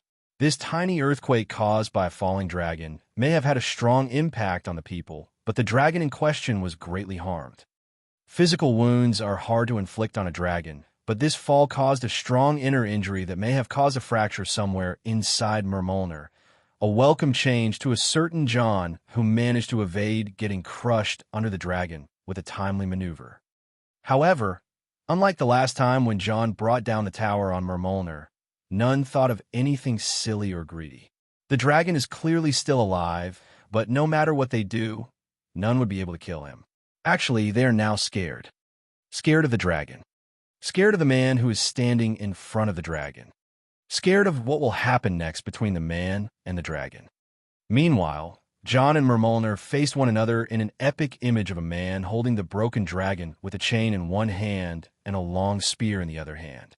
Mermolner was lying on his side, trying to recover from the stun, but was still ill, keeping both eyes on John. Mun, human, you finally fought with honor. All of a sudden, Mermolner spoke, but his voice wasn't loud or anything. It was weakened because of the damage that was done to his neck, and only John could hear him. Zuyu fun hai wa sieves in voth anwo, du hin ras. I remember telling you to find honor with someone of your size.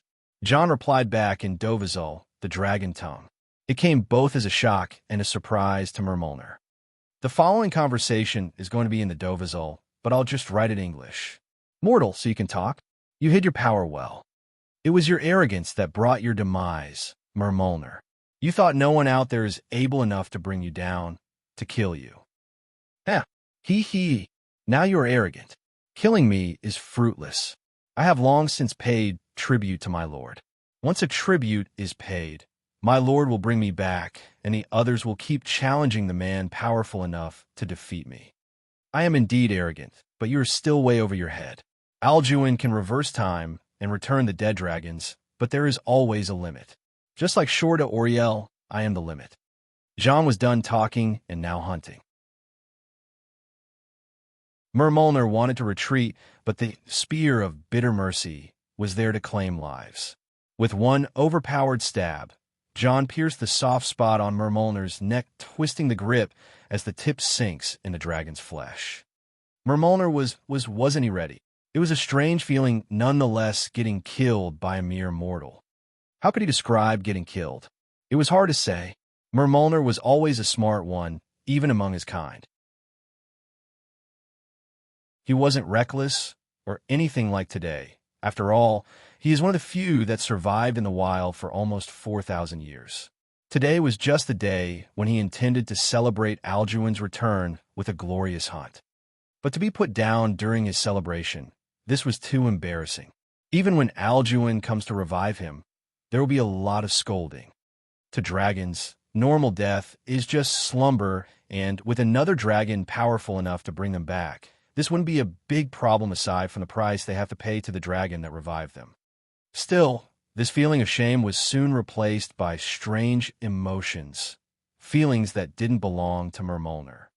He felt those strange emotions that were mostly not his.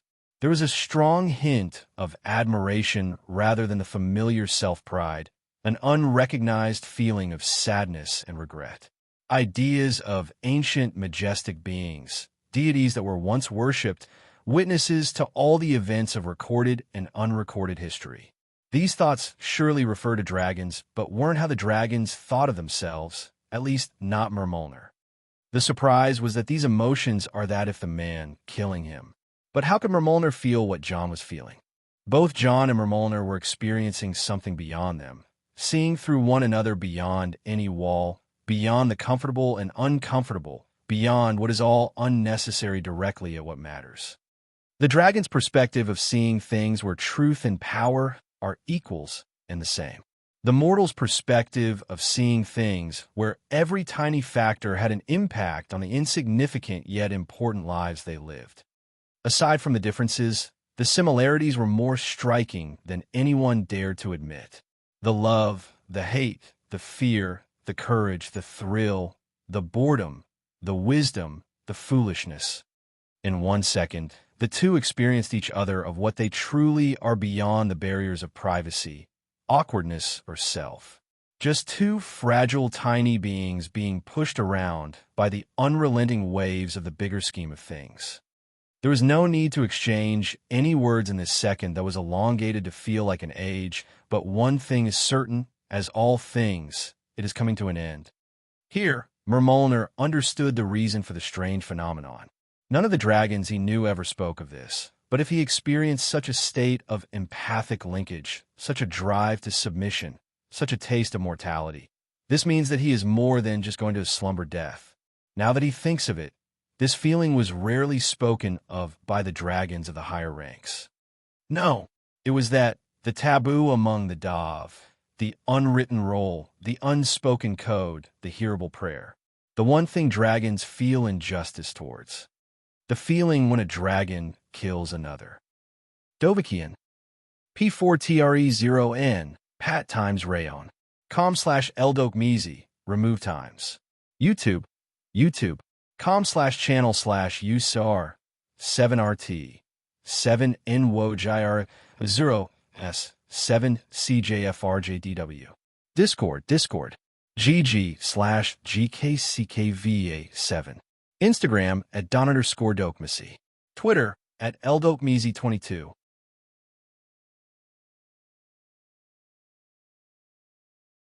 Chapter 516, Identity Incognita. I read some annoying comments upset about John deceiving people with this identity coverage. Well, congratulations. You just earned yourself 2 more chapter of juicy political explanations. Have fun. Smiling face with horns, smiling face with horns. Jarl Balgruuf the Greater, the ruler of Whiterun and the defender of the domain, opened his eyes with the rays of the sun driving the sleep away. He woke up with a heavy head, tired eyes, and a beaten body, seeing the woman on the other side of his bed that was mostly the culprit of his current unbalance of senses. Sigh. Just how much did he sigh those last few days? Even yesterday was a day that broke the record for him. Woman, wake up. Get my garments. It is almost noon already. TSK. The old knocker got you or something? Balgraf spoke, waking up his wife. He'll get you before he gets me. Your things are ready. Just leave me alone. She replied as harshly as he called for her. Old couples were friendly in most cases, but as soon as age hits a certain point, they keep teasing each other with death jokes from time to time, like how Balgraf mentioned the old knocker, aka the Grim Reaper. Just wake up already. The family should come along when I receive Thane Johnhild. The man has like 50 women following him or something. You old leecher, go, and I'll follow you already. Quit looking at women, or I'll gouge your eyes out. Jarl Balgraf was chased out of his room by his wife. Even though the couple had it well last night, all good things were bound to never last. The Jarl walked off after carelessly putting on a new set of ornate raiments. Those ones from last night should be reeking with booze. Thinking of last night never gave Jarl Balgraf any peace of mind. They slew a dragon, and that man absorbed the dragon's soul. A dragonborn. John Dare is a dragonborn. As if he needs more excuses to power up. Just what kind of ticking bomb was sleeping over in the Jarl's guest house? Soon, everyone in Skyrim, no, everyone in the Empire will flock to see that dragonborn and curry favor with him. Some will even try to drag him in their political drama and use him as leverage, but that won't be a tiny tad possible. Why? Because no one will ever know the identity of the dragonborn that Jarl Balgraf was entrusted with. It all happened from that moment when that terrible dragon screamed its last breath with 2 words. No. Dovahkiin. 1,000 men or more witnessed the fall of the dragon Mermolner and were dropping their jaw from the wild phenomenon that wasn't witnessed in centuries. Oblivion. It was barely witnessed, even in the fables of old. A man slaying a dragon and taking his soul. Let alone the absurdity, let alone the logic, let alone anything else, a man slew a dragon and gained its power. The divines must be playing some sick joke in these dark times of distress and war. But no, that wasn't a divine joke, but something of a blessing and a slap. The simpleton commoners would celebrate the birth of a hero, but the calculated powerhouses would reorganize their cards all over again. A dragonborn appearing in this day, an age to kill a dragon, means that history is about to be written. But who is that? Who is the man standing over the body of a dragon with his back to the crowd, and his face so ordinary and easily forgettable? They just needed one look, not the calculated powerhouses, but also the simpleton commoners. They just wanted to see his face and engrave it in this memory, no matter how ordinary that man's face is. But to no avail. They walked towards him from all corners, wishing to greet him, venerate him, recognize him. Still, the events unfolding were faster than them. The dragon's soul was being absorbed. People could see fine strands of power flowing from the dead dragon to that man. But as soon as they got closer, everything started glowing. They thought that the man was absorbing the soul at first, but it seemed that it was only the beginning. The dragon's carcass glowed and started turning into light and disintegrating. Divines! That dragon, the mysterious beast with terrifying powers whose scales were unbreakable and wings were broad and proud, started turning into waves of light that flowed into the body of the man. What was left was a mere skeleton. There were a lot of emotions fighting each other here. On one hand, there was a legendary hero from the prophecies. On another, there goes the priceless carcass of the dragon that everyone was keeping in mind all the time. But the bones, they should be good, right? If absorbing the dragon's soul meant that it is impossible to recover its carcass, then there is nothing to do with it. At least the bones are fabled to be better than any known metal. But hold on a second. Here goes the bones as well. Well, now that's absurd. If a dragon kills another, then the dead dragon loses his soul and becomes a skeleton. But why has the skeleton disappeared just now? The answer is simply, it is obvious that the devil is in the details, or rather, he is just standing right over there taking the huge skeletal remains in the cube, making it as if the bones disappear as well. Well played, master. In the cube, Beth was receiving the gigantic skeletal remains with a huge jump as she touched it in wonder. Still, John didn't answer her. He was busy at the moment. It was hard to focus, too hard to control. If Beth didn't remind him to take the dragon skeleton just now, he may have remained in his daze, but it was only getting stronger. John was losing control altogether. The sin artifacts, the mystical tattoos, the chaos infection, even Nefertiti in his shadow. It was all going into madness.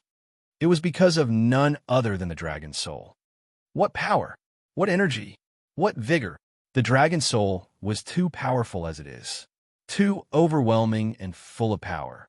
Even John lost all the confidence he had to handle such a thing. His body was bathed in pain. Not a bad pain, but another kind of pain, a pain he is very familiar with. The pain of absorbing power and knowledge. The dragon soul was more than just the life energy of dragon, but a piece of an edra, a divine fragment of one of the 8 pillars of the Mundus. Dragons, dragonborns, Akatosh the dragon, Oriel the eagle, Alkosh the cat, Alduin the world eater. These are all faces of the same coin. The Akka, the time, broke into fragments for the sake of creating the beginning, Oriel, the present, Akatosh and Alkosh, the end, Alduin, with dragons and dragonborns between those bigger fragments. Think of it as a large piece of mirror that broke into big pieces and small pieces. The big pieces are the Oriel, Akatosh, Alkosh, and Alduin, while the smaller ones are the dragons and the dragonborns. Unlike the dragons, who are natural small fragments, the dragonborns were fragments created by Akatosh for the sake of gathering the dragon souls and returning them to the bigger pieces. The dragons live forever as they are immune to the effect of aging, so Akatosh exploited the mortality of the humans to create the dragonborns that can absorb the dragon souls upon killing them. And once those mortal humans die, Akatosh gets to reclaim all the dragon souls, and the time becomes more stable, causing the existence of the Kulpa to be prolonged. The Kulpa is a time loop which keeps resetting the world from the end of the Dawn era to whenever Alduin eats the world. Even though Alduin has the role to come later and devour the time of the world to end the Kulpa, it was necessary to cull down the numbers of the dragons by returning them to Akatosh and ensure the continuation of the present. That is all there is to it. That is the role of a dragonborn. John knew so from the start, but what he understood through absorbing the soul of Mermolner felt like more of a magnificent knowledge and endless enlightenment. These wild flashes of memory were all over the place, but John and the system were madly organizing them too fast. That's why John wasn't focusing on his surroundings one bit. If you want me to gather those dragon souls, so I hand them over to you once I die, at least let me exploit all this power. I promise to abuse it to the best of my ability. John thought as he started dismantling the dragon soul on the spot. Assimilating its knowledge, understanding its magnitude, using every part of it to maximize the reward. John was having something incredible in his hands this time. If he refines the energy of that dragon soul, who knows how much power and benefits he will get. Before, he estimated it would take him another 100 years to reach the apex of his method of training, but he just chipped 4 years of intensive training and effort in one go. It is not yet perfect, but in theory, there are many things he can do with the dragon soul. But at the time, he was focusing on something else. Something that was awakening inside him, filling him with life and power. Something he knew that it was inside him the moment he reincarnated, but it started to show itself now. Capabilities beyond the realm of man. Endless possibilities and overpowered strength. New blessing received. Blessing of Akatosh, Dragonborn. Blessing of Akatosh absorbs the blessing of the Dragon Guardian. Blessing of the Dragon Guardian, Ashen Flame, evolves into Blessing of Akatosh, Dragon's Fire.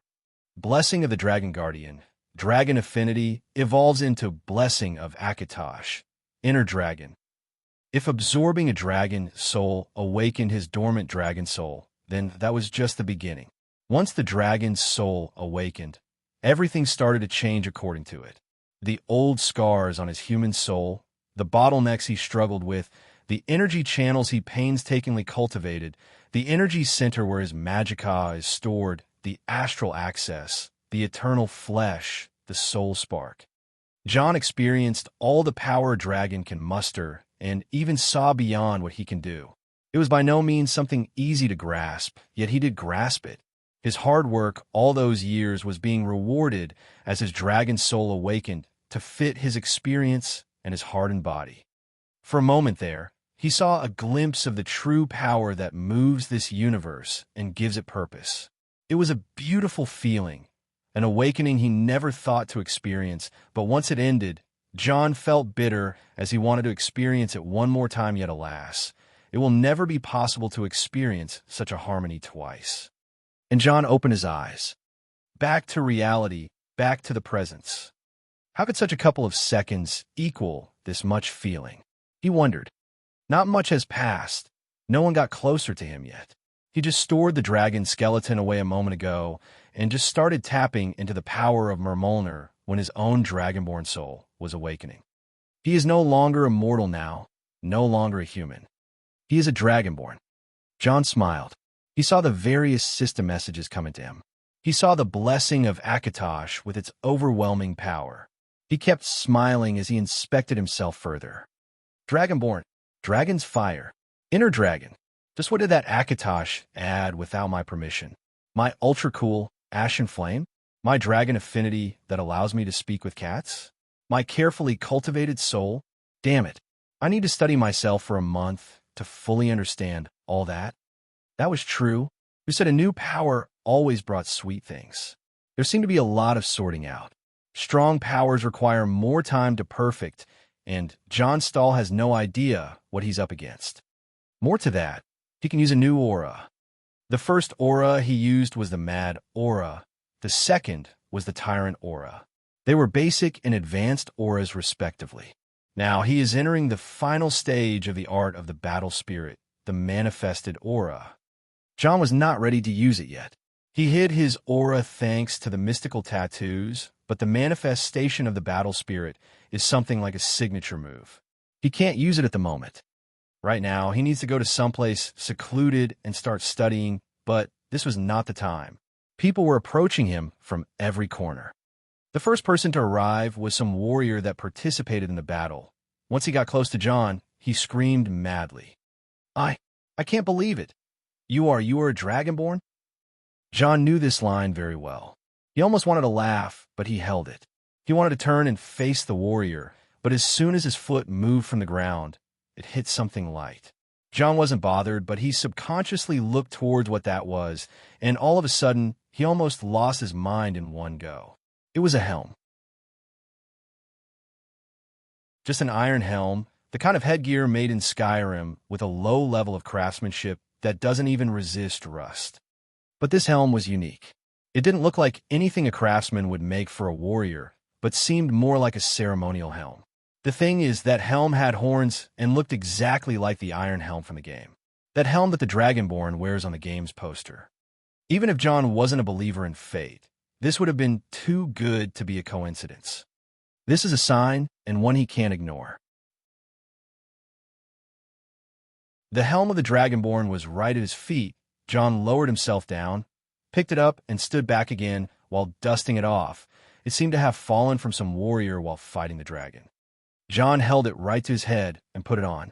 It was a perfect match that covered his face well. It made him confident. He finally turned around and faced the warrior with a smile. Kinsman, what's a Dragonborn? And that concludes it. I am a Dragonborn. It was safe to say that nothing went like the game from the moment the Jarl decided to go fight the dragon. Actually, things are much more logical this way, but whatever. I feel better. Good morning. Good morning. It was the second morning in Whiterun, and my life was just perfect. Everything I hoped for is here. My wife, my beautiful wife. Stop it, will I? No, I'm too happy to stop. Then keep going. I am back between the arms of the one I love. That alone is a blessing I can't possibly deny. My wife just moved away the curtains for the sunlight to illuminate the room, and I pulled her back in bed. I have 2 years' worth of hunger to fulfill. God, I missed you, I said as I tried to undo her robe. I missed you too. she said as she took my hands off the robe and pushed them back. Her face was close to mine as she was about to take the initiative and come closer for a kiss, but as we were getting closer to each other, a third party decided to participate. All of a sudden, Jeliner's face was between ours. "Psycho, you two won't get to action without me," Joel said, trying to get between us. "TSK, you insolent girl. I remember saying John is all mine this month." Alina jumped off me and held Jeliner down on the bed and started catfighting. Last night, Alina chased away Jeliner, Ela and Miranda off the room, and even sealed it on us, but Jeliner managed to sneak in, and the three of us had a wonderful night. It seemed that by the morning, Alina was pissed at Joel for sneaking in. Seeing the fair and calm wife of mine turn childish and jump over Joel like this, I feel like I missed more than just 2 years. Still, maybe we made a mess of the Jarl's guest house after we stayed the night here. I feel like this poor furniture won't withstand 2 raging girls fighting their hearts out. I smiled as I looked away with my head, returning to the deep thoughts that were bothering me. "Hey, we'll do it or what?" Alina's voice interrupted my thoughts, and I returned to them. I could see the 2 girls over each other with their sleeping robes, almost undone as the 2 were upon each other. "Threesome it is then?" I asked. "You bet. We're tired of being together for the last 2 years. Alina replied. "I've heard about that from Ela. It seems that my beautiful wife has taken my 2 girlfriends as hers the time I wasn't around." I said as I approached them. "Fu. You can't just leave 2 beautiful maidens and your ultra-gorgeous wife alone without expecting some girl-on-girl action." Alina replied. "And we even have a lot of plans for you." Joel continued. He. I can't help but think of all those evil things we'll do together." As I said so, the 2 girls pushed me back and hopped on me. "You'll have to wait until we go home then. Psycho and I are having something special in mind." Alina tempted me more. It was nice to get my head off things and keep myself excited about what sort of erotic dungeon has the 2 constructed in our basement. Well, knowing the 2, it is possible. While my head was sandwiched between 2 pairs of soft breasts, I returned to my personal heaven, ignoring the shitstorm that was pouring outside because of what I did yesterday. Frankly speaking, John was plotting for this day ever since he reincarnated. Everything was going according to plan. Once he absorbed the dragon's soul heroically and put on the iron helm of the Dragonborn. The people around him started turning crazy. A Dragonborn walking among them. That was the breaking news that was literally breaking everything. How will the Jarls react? How will the Empire react? How will the war get affected? Just as John was afraid, everything was turning to him. The Nords were scary when it came to belief. Everyone knew that the dragon is an incarnation of Ysmir, also known as Ysmir Wolfhearth, the most epic hero of all Nord heroes, a serene and the Nordic version of Talos. With that under his belt, things were bound to turn chaotic wherever he goes. Annoyingly, John can't let anyone know that the man they all revere as the Dragonborn is actually John Dare, the maniac Thane of Winterhold. The political drama that will follow may cause an awful backlash on the economy and the political standing of Winterhold or maybe Skyrim. The plan which he made with High King Torrig would go to waste at that rate. Still, this was just one of the reasons why John hid his identity. The other major reason is Winterhold in general. The dragons are not mindless lizards with wings. They are cunning, dangerous, and absolutely manipulative. If his identity is known and his power is feared by the dragons, they will directly attack Winterhold, and he can't just handle them alone. Truth be told, he barely handled one dragon. Those 2 reasons were just the beginning of a long list. Also, wouldn't it be cool if John revealed his identity at the right time when he can gain the most priceless reactions to it? Anyway, none of this meant that his identity would be an absolute secret. Some associates need to know, and that includes a good friend of his, the Jarl of Whiterun, Balgruuf the Greater. Duvain, and those guys as well. I can't believe it. I am hearing right? It is the calling of the Greybeards. This has only happened in legends. By the 8, Balgruuf. Let's speak with the Dragonborn. Move aside. I am Alfred, patron of the great clan Battleborn, a name I'm sure you know well. Humph. Move aside, Battleborn.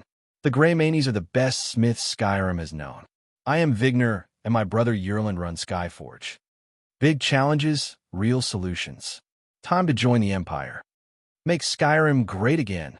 And let's just say that John's fears were way off the mark. They were already about to carry him each to his faction. With Nefertiti feeling agitated in his shadow, John started praying that another dragon would spawn nearby and rid him of this mess, but he got the next best thing. All right, lords and ladies, we can't trouble the man much longer.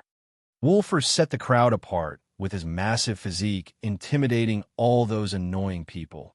Jarl Balgruuf, I am sure you were about to lead us to your keep, right?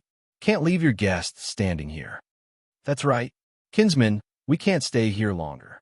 I'll throw a banquet at the honor of the Dragonborn here, so make sure you all attend. Until then, guards, clear us away. Jarl Balgruuf controlled the scene thanks to Wulfur, and the remaining guards split into two teams. One that takes care of the aftermath, while the other was to escort the Jarl and the Dragonborn back to Dragon's Reach. The Nords were complaining, but one can't deal with all those crazy fanatics at the same time without suffering from Brainr along the way.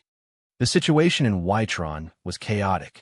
Actually, every major city in Skyrim heard the call of the Greybeards.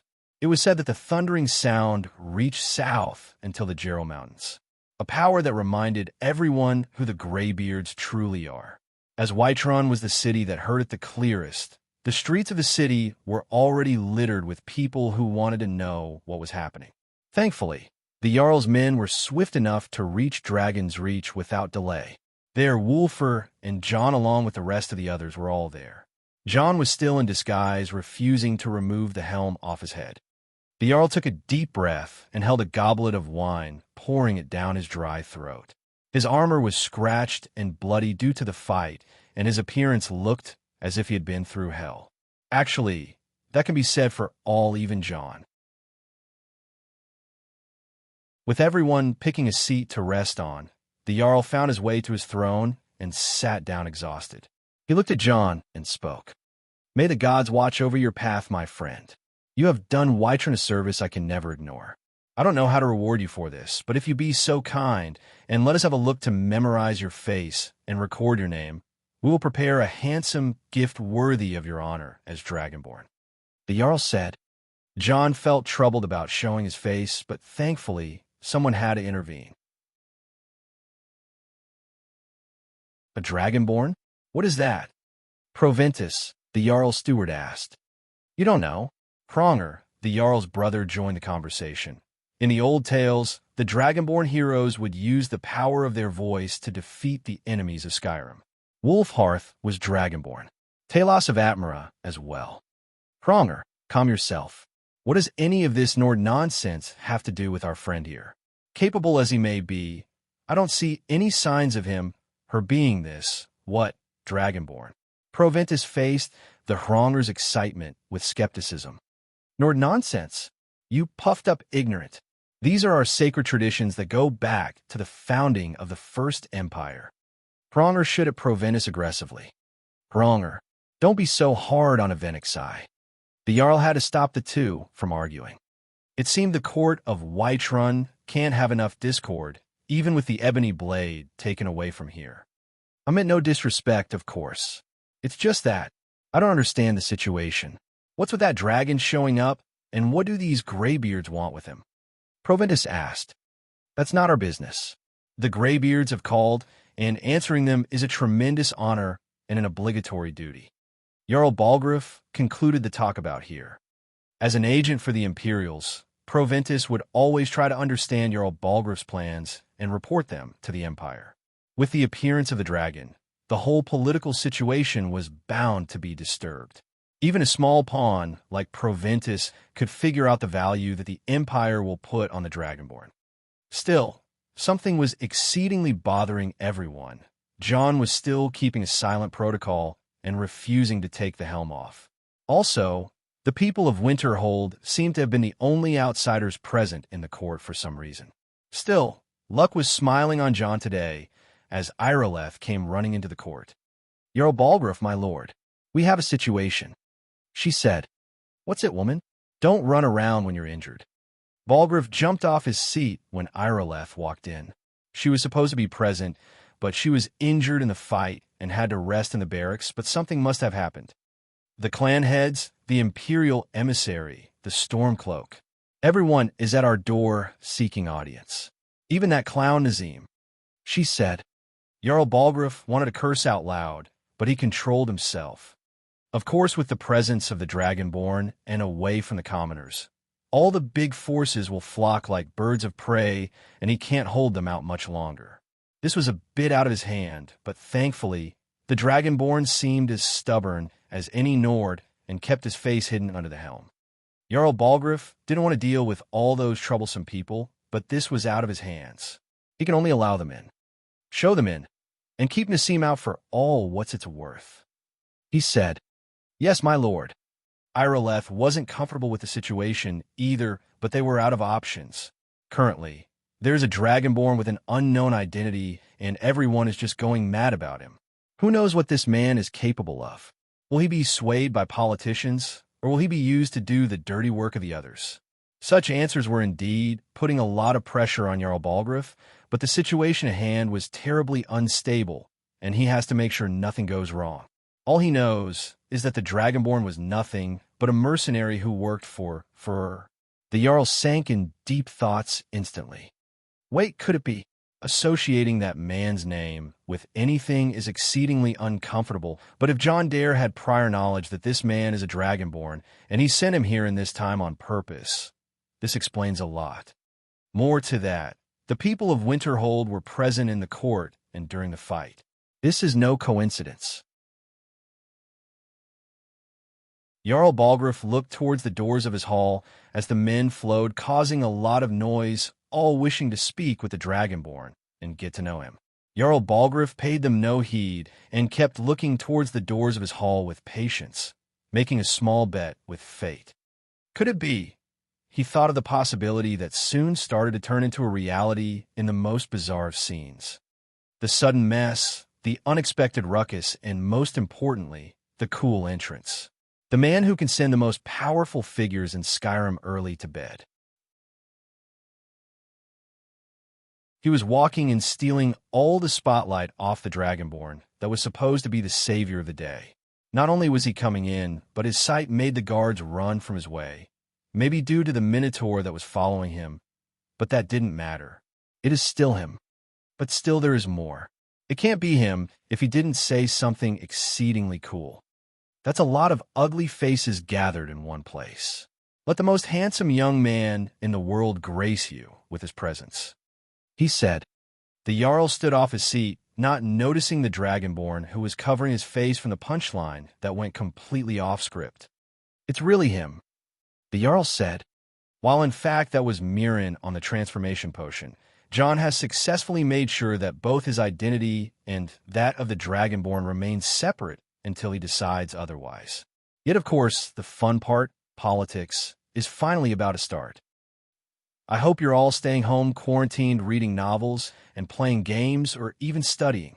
Let's take this chance to pray for the world to be a better and loving place, where everyone shared toilet paper and hygiene products with love and reason. Also no wars and other shit, but we have to be realistic while praying. May God bless you all. P4TRE0N, Pat times Rayon. com/Eldokmizi, remove times. YouTube, com/channel/UCR, 7RT, 7NWOJIRA, 0S, 7CJFRJDW. Discord, GG/GKCKVA7. Instagram at Don_Dokmisi. Twitter at Eldokmizi22.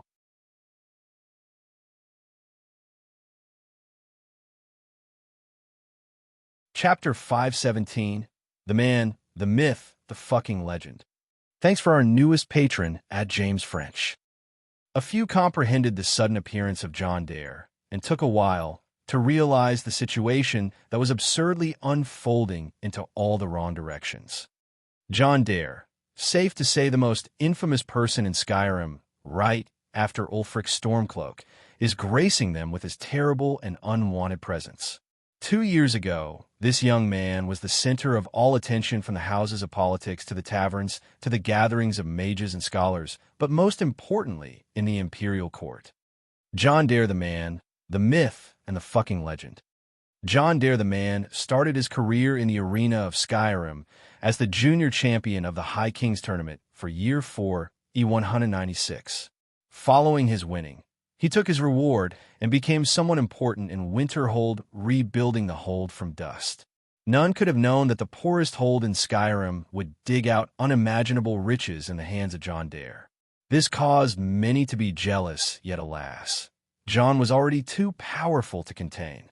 This and that happened, and later John Dare was found out to be the cursed child of Clan Firemane, a child that was judged to be killed before he was even born, a child whose parents have gone through unimaginable lengths to fake his death for 18 years. Now that he was found alive, the enemies of his clan went out seeking his head to the point where they joined hands with the Thalmor and marched to Neo-Sarthal, the city that John Dare reconstructed after 400 years of its destruction.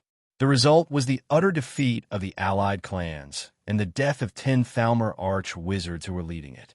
A massive uproar was bound to hit Skyrim because of that, but John chose to avoid it and agreed with High King Torg to be banished from the realm for as long as King Torg lives. He then disappeared for 2 years. John Dare the myth was much more fearsome than the ones that are known. He is the laborer of Azura, the champion of both Azura and Bothia, and the nephew of Sheogorath. These titles were all associated with a mercenary that wears a dragon priest mask and calls himself Krylin. Little did anyone know that Krylin means dare in the Dovizul. John Dare, the legend, turned out to be a dragonborn, but the man himself argues that his legend is his handsomeness and bedroom prowess. The thing is, many would agree. John Dare, or the one pretending to be John Dare, walked inside the hall of Jarl Balgruuf, smiling and acting high and mighty. This seemed like a John Dare in a good mood, unlike the John Dare who starts spouting Thursday whenever someone angers him. Jarl Balgruuf, I salute you. Thane John Hild, we are not seeing things, are we? Jarl Balgruuf had to verify his sanity to prepare himself for whatever absurdity that may come by out of literal nowhere. Indeed, it is I, John Hild Firemane. You can call me John, whispering to Jax, what kind of stupid name is John Hild anyway? The pretender said as he barged in with the best impression of John he could muster. John, the real John, covered his face, regretting that he let Mirren play the role. He could have just asked Wulfur, but sadly, Wulfur's disappearance would cause questions. Ha ha, this is grand. Thane John Hild himself, after 2 years, shows up in my hall. Please be my guest for the day. Jarl Balgruuf stood up, greeting John. Thank you, it is my honor. Mirren, in John's appearance, walked in with Jax following him. Beside the 3 meters tall Jax was the 12-year-old Beth, who was wearing a long robe covering herself completely. Mirren turned to Alina and the rest of Winterhold team, then acted as if he was greeting the family, with Alina glaring death at him. He painfully acted according to her glares and joined the Jarl later on. Meanwhile, there was an uproar with John's appearance. Those who brought gifts to the Dragonborn to sway him to their friendship felt threatened by the appearance of John. This walking bank of a man can't just appear at the same time a Dragonborn appears. There is no way it is a coincidence. Utterly impossible.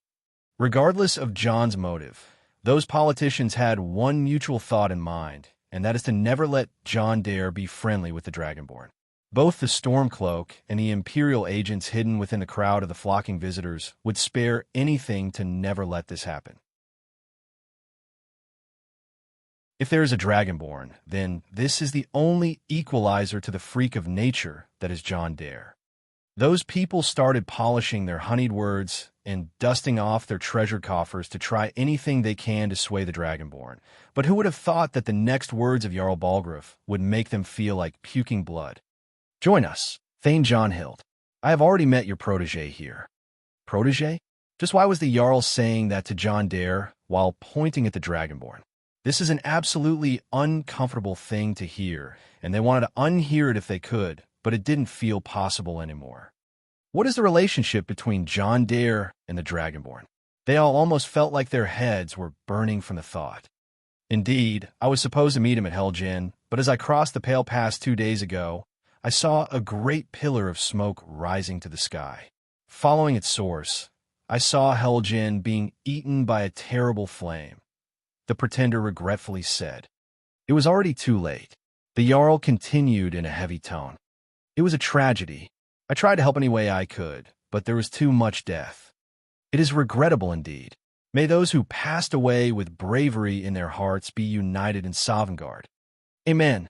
The voices of two great men dominated the hall as they had their conversation. The pretender has imitated John's behavior to almost perfection and said all he would say. Speaking of dragons, I sent my friend here to recover something for me that is related to a prophecy of dragons. But what are those rumors I heard on the streets? The pretender asked. Oh, whatever you have heard, it must be great. The Dragonborn walks among us. The Jarl replied. Truly. The pretender looked at the Dragonborn, acting as if shocked, then continued. Congratulations, my friend. I knew there was something special about you. Thank you. The Dragonborn replied to the pretender. All the others who were watching tried to get a hint from the conversation, but the nature of their relationship was still unclear. How do you know one another? The Jarl asked. We've met in Morrowind and traveled for some time. I hired him to do a lot of excavations for me while I was doing some extensive research here and there. The pretender said, Oh, so you're his employer? One of the attendants asked. Sponsor is the right term. The pretender replied. A sponsor and a protege. That's the image that was delivered on purpose. A relationship of mutual benefit and tact business. It was something a real John Dare would do. Yet this is better than the worst cases those people prepared themselves for. If the Empire or the powerful secret societies put their weight on it, they can turn the Dragonborn against John Dare with enough leverage. John Dare is wealthy for sure, but even his wealth has its limits. It was true. John didn't want himself to be pressured in any case.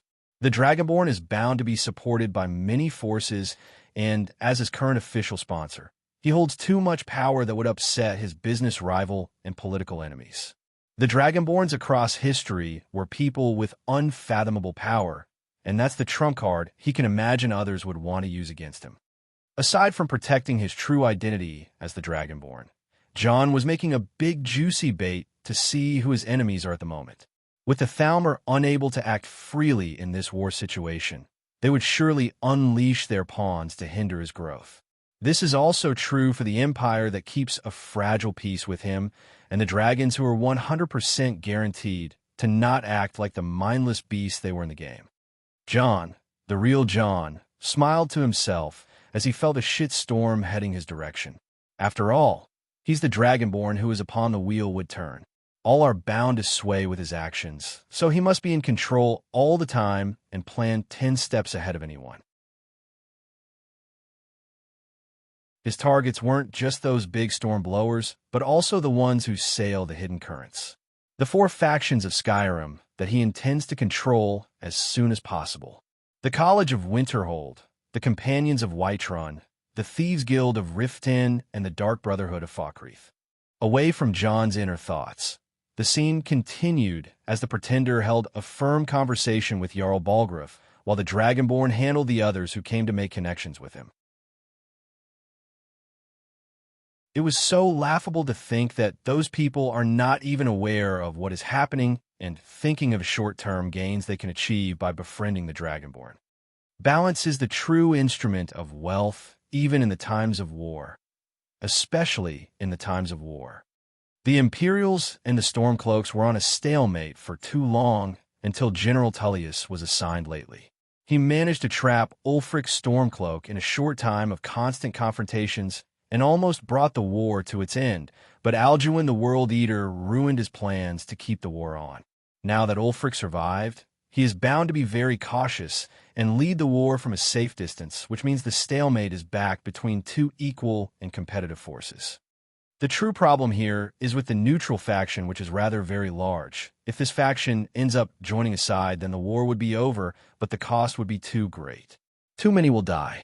The heads of a neutral faction are Jarl Balgruuf the Greater of Whiterun, Jarl Idgrod Ravencrone of Jalmarch, and most certainly John Dare of Winterhold, the wealthiest man in Skyrim.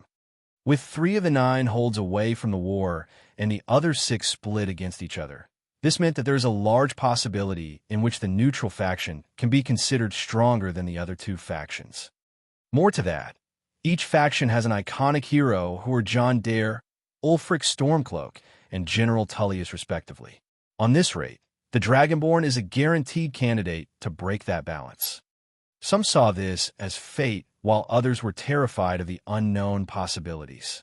John used that to gather invaluable intel on those who were trying to end the war and those who were trying to prolong it for their agendas. Plans upon plans with ideas upon ideas. John perfected many scenarios that can prove useful in the future after meeting those politicians, merchants, and emissaries. They soon realized that the one they were speaking to is an up-to-date politician who understands all the political maneuvers and the hidden currents of the market, making them more curious than before about the face under the horned helm. John also made sure to feed those people all the false informations he wanted them to know, from an estimation of his fighting power as the Dragonborn to his personal feelings regarding the war and the pain it caused leaving them, with an alert that the dragons are far from resting after this first appearance, and clarifying that the dragon that attacked Helgen is not the same dragon that attacked Whiterun. To end this meeting before it takes longer, John signaled for Mirren so that he moves to the last phase of his act. "My friend, I was looking for you." The Pretender called for the Dragonborn, taking him away from the others politely and speaking a bit loud so it all becomes clear. "What is it?" "The thing I sent you to recover. Remember it. The stone tablet. Oh, it's with the Jarl's court wizard. Don't worry, they promised to give it back." The Dragonborn said, "That's right, my friend. I will send for Farengar to bring it right away." Jarl Balgruuf spoke. "Guard, go tell Farengar to bring the stone tablet here." "Yes, my lord." The Jarl sent one of his guardsmen to Farengar. "Jax, accompany him. The tablet must be quite heavy." The Pretender spoke to the Minotaur. "Yes, boss." The towering Minotaur, that was standing silently in the background, moved after the guard who was barely half his height. The Jarl watched the Minotaur and smiled awkwardly at John. "Quite the beast. That's my coachman and bodyguard." The Pretender said, "Oh, I see, impressive. There's only one guy who would do that anyway." The Jarl didn't overthink it for the sake of his peace of mind. A minute later, Jax came followed by the guard and court wizard Farengar. "My Jarl, I am so very sorry." Farengar spoke amidst all the attention of the room. "What happened? Speak quickly." Jarl Balgruuf felt like something bad was going to happen. "The Dragonstone, my lord, it was stolen." Farengar spoke. With the face of Jarl Balgruuf turning cold, all the other people attending the scene felt like something important was happening. That level-headed Jarl is rare to be seen in a fit of anger. He walked closer to Farengar. "How did that happen? I remember telling you that we were only borrowing the tablet. It should have been locked in safety." "Who took it?" the Jarl asked. The truth is, when we arrived from the dragon's hunt, I ran to my papers to record the fight. I didn't know it was missing until the guard and that interesting specimen, Minotaur gentleman, came asking for it. Farengar said. The Jarl showed an upset face, but he turned to John and spoke apologetically. "My friend, there seems to have been a rather unfortunate event. If the tablet was stolen, there's no way it has gone outside the hold by now. I'll notify all the guards on the traveling routes to look out for it." Jarl Balgruuf said, "That's really unfortunate." The Pretender said, not knowing how to react, as this situation was a bit off script. Could it be that Sir Farengar's associate was the one who took the tablet? At this moment, the Dragonborn suggested in the form of a question. It can't be. Flustered, Farengar wanted to defend his associate's reputation, but it seemed that John's words hit the nail on its head. Even the Jarl agreed with him. Damn right. By the beard of Ismir, that woman was reluctant to let go of the stone.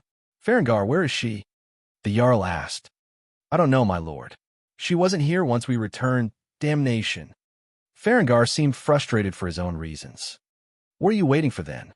Disclose her identity at once. The Jarl demanded. But with the Jarl demanding, Farengar was having a hard time whether to answer or not. With the glares of many pressuring him, he finally spoke. I don't know her, but she seemed like someone who is very knowledgeable about dragons.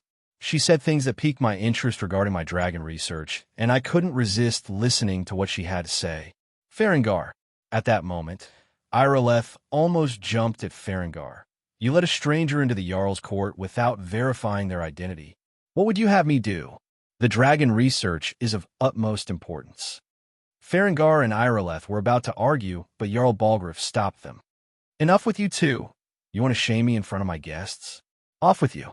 He dismissed them, but he was still embarrassed about losing the Dragonstone and intended to recover it in any way possible. I can help with that. At that time, the Dragonborn, aka the real John Dare, spoke up. You can. I do. Sir John has taught me how to put a magic imprint on everything I fear to lose. I happen to have put one on the Dragonstone. With the Dragonborn saying so, this caused the face of the Jarl to loosen up. Tell us where it is then. I'll send the guards after it right away. No need. I can summon it here if Sir John supports me with his magic, said the Dragonborn, looking at the confused pretender. With a slight signal from John's eyes, Mirren understood and stretched his hand forward. All right, I will assist you. Mirren started focusing on an act of magic to impress the others, while John was letting his senses spread across the space in an overwhelming manner. Alina was watching from a distance, as well as Beth, and the two saw a glimpse of the incredible rush of mental power. As the two were the best diviners on John's side, they were the ones capable enough to see through his mystic magic. This husband of mine, Alina smiled wryly. Master is incredible. Beth held her breath. At that time, John was looking through the space for a specific individual. Someone he could tell that she would act rashly and steal the Dragonstone for sure. One of the last survivors of the Blades, Delphine. Delphine is the so-called associate that wanted to use the enthusiastic mage, Farengar's secret fire, to get her hands on the Dragonstone, the stone tablet that is fabled to mark down all the dragon's burial mounds. This stone tablet was not just a map, but as John understood, it is an artifact with a deep hidden power inside of it. If he wanted a map, then he already has all the burial sites mapped down even before he leaves Riften for the first time. However, this stone was a different thing altogether, something the game hasn't mentioned at all. With him looking towards the southeast, John could search every caravan traveling across that direction of Whiterun Hold, and soon he found the mark he left on the Dragonstone near the woods of Riverwood. This was almost the limit of his detection, but he was still able to stretch it longer by fueling it with magicka. There, he could spot a rider traveling alone in a riding hood, while making sure she's not traced by even beasts or birds. On her back, she was carrying something quite large and heavy for her size as a Breton. John never liked that woman ever since he first played the game, and so did all the players.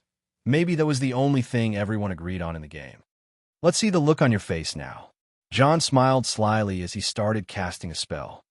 Away from Whiterun City to the south, Delphine was riding on a horse and taking a secret route through the woods towards Riverwood, where her hideout is. She was always overcautious and would look behind her shoulder every minute to make sure that she isn't trailed. If she ever found herself in such a situation, she would drive her pursuers towards a number of prepared traps she had installed around this area, since she planned to nest here. John was watching from above as he started to create a manifestation of his consciousness in this place. With it, he would be able to cast spells directly in that area. In the sky above Delphine, there was an incorporeal form of John Dare, the real one, taking form like a ghost. This was not just a simple spell that John would cast with one hand and be done with it. This was the legendary master-level mysticism spell, Astral Projection. This projection is not just some ghost of John appearing somewhere, but rather John himself with all his powers and skills. Feeling the malice of John being directed towards her, Delphine looked up at the sky to meet eyes with a ghost like John. This was not a situation she is even prepared for. Without thinking, she ran. Wise call, but you shouldn't have stolen from me, John said as he cast telekinesis on the stone tablet tied to her back. Delphine felt the unfathomable force pulling her back off the horse, and even lifting her in the air. This was worse than what she imagined. Let go. She took out a small flask from her pocket and threw it on the ground, causing a sudden cloud of blue mist to manifest. Corrupted magica. In a second, John almost lost control over his spell, but he soon regained it with a little bit of focus. Pulling the stone in one go, John found out that Delphine was no longer tied to the stone and disappeared through the mist towards the south. He could spot her running and hiding amidst the trees. How amusing. John's eyes met with hers. He showed a hint of satisfaction while she showed unrest and fear. Knowing that she's exposed no matter where she went, Delphine finally showed herself. You, return that? She called. John became annoyed by the fact that she bluntly just told him to hand his dragonstone over after she stole it. Preposterous fool. Why would I? He spoke with all his haughtiness. You don't understand. It is important. The fate of the world, the fate of Skyrim, in this war, it may all depend on that stone, she said. John silently looked at her with an unamused face. I know, he said, and continued. That's why I won't let the likes of you interfere with such a matter. Begone. John intended to cast a fireball strong enough to blast Delphine to shreds, but she intercepted his attack and used 3 flasks of the corrupted magica bombs to interfere with his spell before running away. Corrupted magica is a serious substance similar to Daedric magic, but is considered a taboo and a forbidden item that can only be found in the black market. Delphine is dangerous, and in John's book, she must be dealt with. TSK. This will be trouble. I can't go further than this, so I better send someone after her, else she will keep getting in my way. John thought as he started transferring the Dragonstone back with his consciousness to Dragon's Reach. Once he opened his eyes, he could see the wooden interior of the palace around him and his face being worn by Mirren, who was pretending to be John. And, John Dare have brought the stone back. With the Dragonstone's appearance, the pretender made sure to take all the credit for returning it. So corny, Alina whispered with a less amused face than those Nords who started complimenting the outstanding skill of Thane John Dare. Hey, I think John has made some good friends while he was away. Don't you think so, too? The one who spoke her mind just now was Julliner, who was smiling widely.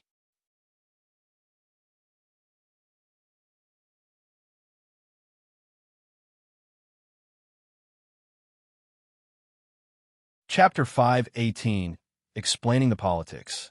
This chapter was added to clarify many political points of view. I'll add note to its end with a fair argument I read on Reddit. At the great porch on the back of Dragon's Reach Palace, there was a shed installed in the spot where the nice breeze of summer blows moderately. It was an outstanding place to have a table, chairs, and some food, then invite the guests to dine or drink. Jarl Balgruuf made sure that this place is used for that purpose, as its massive size and open nature can't be used for anything else. Is the view to your liking, Lady Alina? Jarl Balgruuf asked. It is indeed fascinating. Thank you, my lord. Alina replied in a cheerful manner. Many people learned that an upset Alina is a very scary being from the events of yesterday. After Isha's slip of tongue revealing the little joke that was between John and Mirren, Alina seemed to have not taken it well at all. Truthfully, no one understood why Alina was so royally pissed at the Dragonborn and John Dare all of a sudden, but as the two kept appeasing her, it was understood that they must have done something wrong. No one dared to ask, especially with the overflowing rage of Alina. That girl has some real anger issues. Meanwhile, John was feeding Nefertiti, who was snuggling on his arm. Not just the 4 of them who were present, but also everyone that knows of John Dare's little secret being the Dragonborn. From Whiterun, it is only Jarl Balgruuf and Irileth, as from Winterhold. It was basically the whole gang. I still don't understand why you're taking it this far with secrets, Thane Johnhild. Irileth, the Jarl's housecarl, asked John directly with an upset face. You don't like secrets, housecarl? John replied without taking his eyes off his playful cat. Frankly speaking, we do not understand why you had to twist a lie within a lie. The Jarl asked. John smiled and nodded. You are right. Allow me to express my deepest apologies regarding yesterday. But as you know of trickery and maneuvers, my lord, you have to trick those who you are close to in order to trick the rest. John said, and the rest started remembering the situation that happened last night. Yesterday, John and Mirren were directed by Alina's full anger, which was on a party crasher level. The Jarl dismissed most of the guests immediately to deal with the ticking disaster that is Alina. In a close range, the weak individuals who are directed to her anger may start losing consciousness. No one wanted that woman angry at all costs, so they went away without complaining. Once someone reaches a certain level, some things become meaningless besides power, and the law of might makes right is effective right away. Alina is on that caliber. John and Mirren needed to appease her, so it was necessary to cancel their transformation. John didn't want to ruin the plan, so he asked the Jarl to take them to a quiet place where, as he stated, where the walls don't have ears.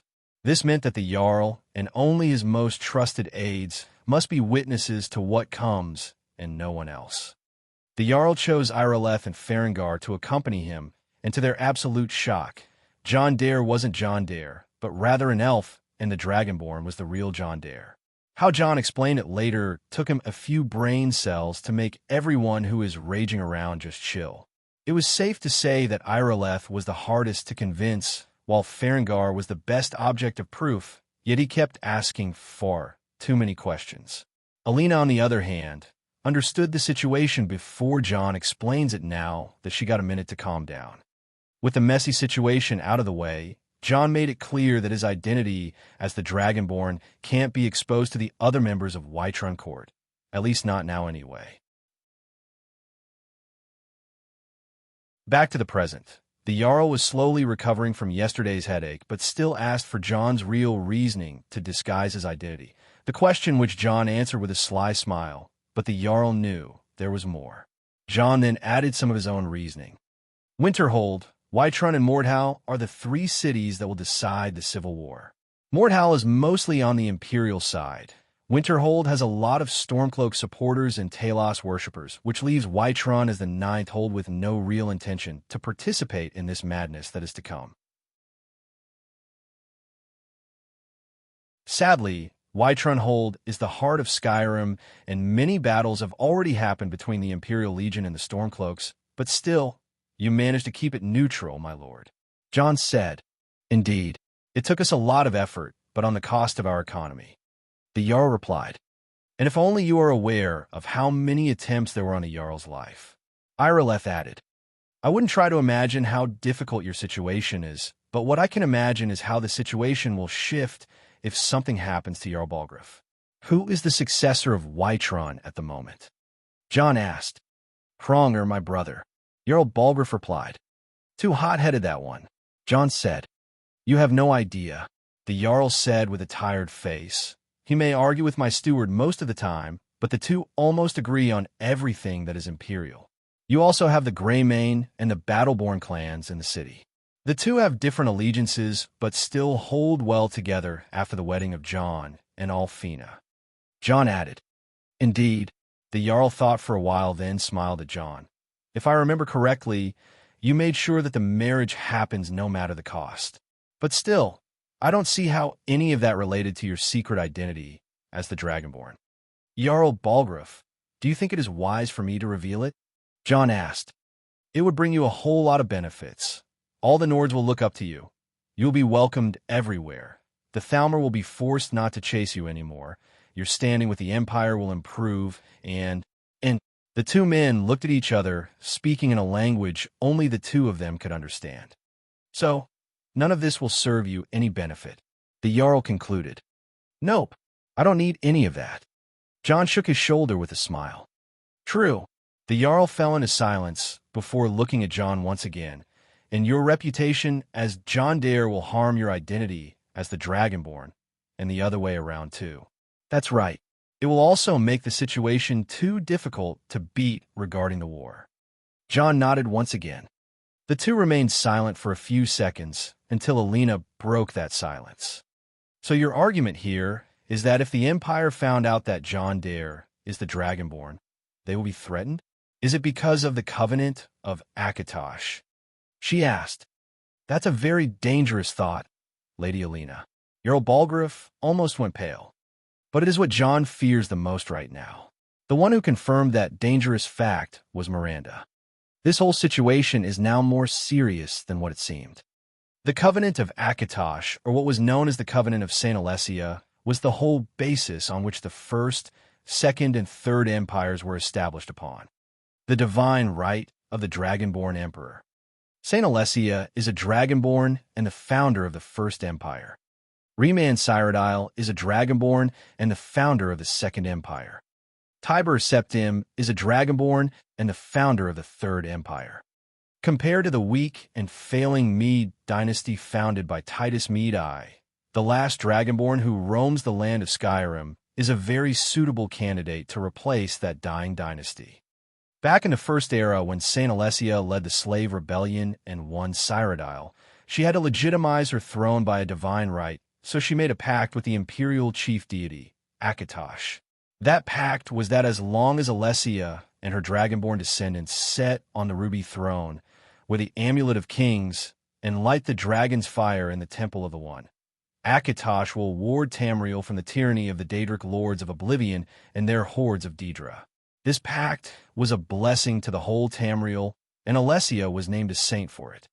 At the end of the Third Era, that pact was broken by the mythic Dawn cult who worshipped the Daedric Lord Mehrunes Dagon and killed the Septim Emperor, thus leaving Tamriel without protection. For that, the last Emperor Martin Septim sacrificed himself to make the covenant one more time, and this time for good, without the need of a Dragonborn Emperor to maintain it. Now, after 200 years, a Dragonborn appears while the Empire is weakened and cracking. Wouldn't the Mede dynasty feel threatened with the existence of that Dragonborn? Wouldn't the political opposers of the Mede dynasty gather around the Dragonborn as the new symbol of the dragon blood right? This idea is way more violent than the Civil War of Skyrim, but very likely to cause a lot of drama that no one wants at the moment. There is even more. The identity of John Dare is much more dangerous than just a simple Dragonborn. He is the young dragon of Winterhold, the powerhouse of the North, the richest man in Skyrim, the husband of the leader of the Cult of Kine, the taboo child destined with 3 Elder Scrolls, the grand champion of the arena, the second, if not technically the first on the Thalmor's most wanted list, but the most important point is that he's the man who revived Winterhold from dust. Wouldn't this fearsome man fit to be the one true emperor of Tamriel? A natural-born ruler, a real warlord, a revolutionary merchant, a terrifying warrior, a genius mage. No one here was a fool to not understand all that in one go. I don't know, fam, but this whole emperor business with the dragon debacle is too much for one guy. I mean, Nefertiti is taking most of my time as it is. John shared his thoughts on the matter. It is just that his personality is too much. Alina frustratingly said. It would be a nightmare just imagining John as emperor. Winterhold has risen from the population of a mere 5,000 to almost 50,000 and has 2 major cities, a mining town, a new port town, many trade routes, and lots of independent villages popping out in the snow, as if it is nothing. Even with all that rising population, there is still a huge lack of workers, and John's final plans for the hold are far from over. Imagine that guy going full sicko mode on an empire. He even made it look like an RTS game in the system interface he keeps under his house. Thankfully, only Alina and the Augur are aware of that fact. So, you're trying to avoid a fight with the imperial throne? The Jarl asked. Duh. And if that is not a good enough reason, then imagine the dragons knowing where the guy who kills them lives and gang up on his town. I mean, Winterhold can handle a dragon or two, but it is not equipped for a dragon gangbang, believe me. John, what's a gangbang? Jarl Balgruuf. Everyone else. It is something if you find out, you'll be surnamed Dare. John, I'll pass. Jarl Balgruuf. Then how will you deal with this mess? Ireleth cut to the chase. With the help of a few of my trusted friends and allies like Jarl Balgruuf and yourself, Iroleth. I hope our friendship proves most fruitful and shines like the well-tempered metal. John replied like a crafty politician. And we will put my whole trust in you, my friend. The Jarl didn't want to question John more than this, but soon a question crossed his mind. A while ago, you mentioned a number of dragons. How much are we talking about here? This was a very sensitive question that made everyone stare at John while holding their breath. As far as everyone is concerned, there are 2 dragons thus far. One killed by the Dragonborn, and the other one that attacked Helgen. John himself wasn't sure how many dragons are out there in the wild. One thing can answer that, and it is the Dragonstone. To think that idiot woman Delphine wanted a hoard for herself. John retrieved the Dragonstone and kept it hanging midair by telekinesis in front of everyone, and was about to give a small lecture before being interrupted by the arrival of more people from the court of Whiterun. The Jarl's brother Hronger, the Jarl's children Frother, Nelker and Dagny, the Jarl's wife Rosette, the steward Proventus, and the court wizard Farengar. Oh, the Dragonstone! Farengar saw the Dragonstone hanging midair and almost ran to hug it, but John retrieved it instantly. For Shore's sake, the Jarl sighed. Thane Johnhild, Lady Alina, it is absolutely nice to see you here. I brought the kids. Lady Rosette spoke as soon as she saw John and the others. Feeling a sudden strike of goosebumps, John instantly tapped to Alina. Lady Rosette, it is fancy seeing you as well. Look at those cute kids. Alina perfectly handled the lady talk and looked at John. It is nice to see you again, my lady, John said as he acted with the utmost respect to the lady of the palace. Nor noble women always had that degree of respect between the men, and Lady Rosette was one of the few figures who had a lot of power in Whiterun despite the fact that she was never introduced in the game.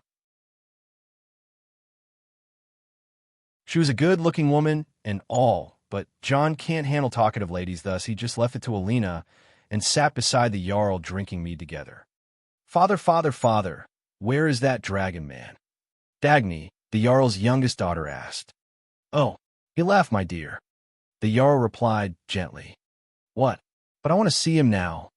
She started stomping on the ground and throwing a tantrum. Seeing the reactions of the Jarl's children, John had a bad feeling about them. From the game, those 3 were a bunch of spoiled brats that always annoyed the player with their comments, but the second child, Nelker, was some sort of dark child.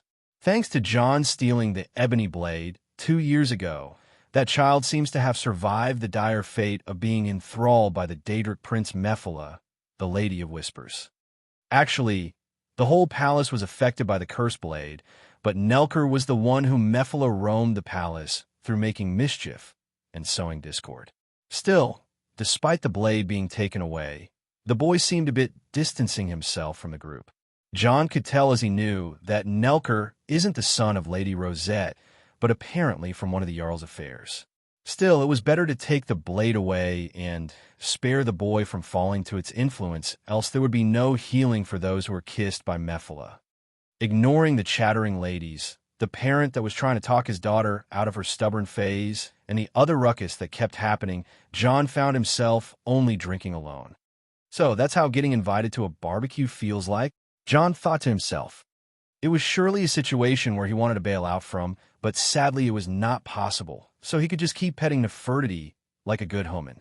After a while, he noticed that Nelker started to talk to Beth, which was somehow strange to see Beth interested in anything. They are both of the same age, so it is nice to see Beth talking to someone. John had to remind himself to keep taking care of that child, as she has no one except him after all. Thane John, it seems that we interrupted you when you were about to say something important, Lady Rosette said as she noticed John drinking by himself. John was about to reply, but it seemed that Jarl Balgruuf was troubled by the question seeing his children around, and he can't just keep talking about dangerous things around those troublesome bunch. John knew exactly what to say in that situation. You know, my lady, this castle has a very important historical value. This great porch was actually constructed to trap a dragon. Wow, everyone reacted. Indeed, perhaps you have heard of the tale of Olaf and the dragon. John said. Yes, we heard stories of that. Hronger said.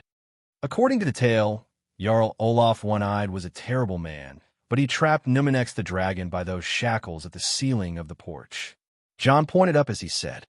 There were indeed some gigantic shackles and a large wooden trap fixed on the ceiling, but as far as the Jarls were concerned, this story is just a legend, and the dragon trap is a mere rusty artifact. On the other hand, all the children around were interested to see the dragon trap. Kronger, why don't you show the kids that trap? Don't do something I wouldn't do, all right? Lady Rosette was bright enough to take John's hint.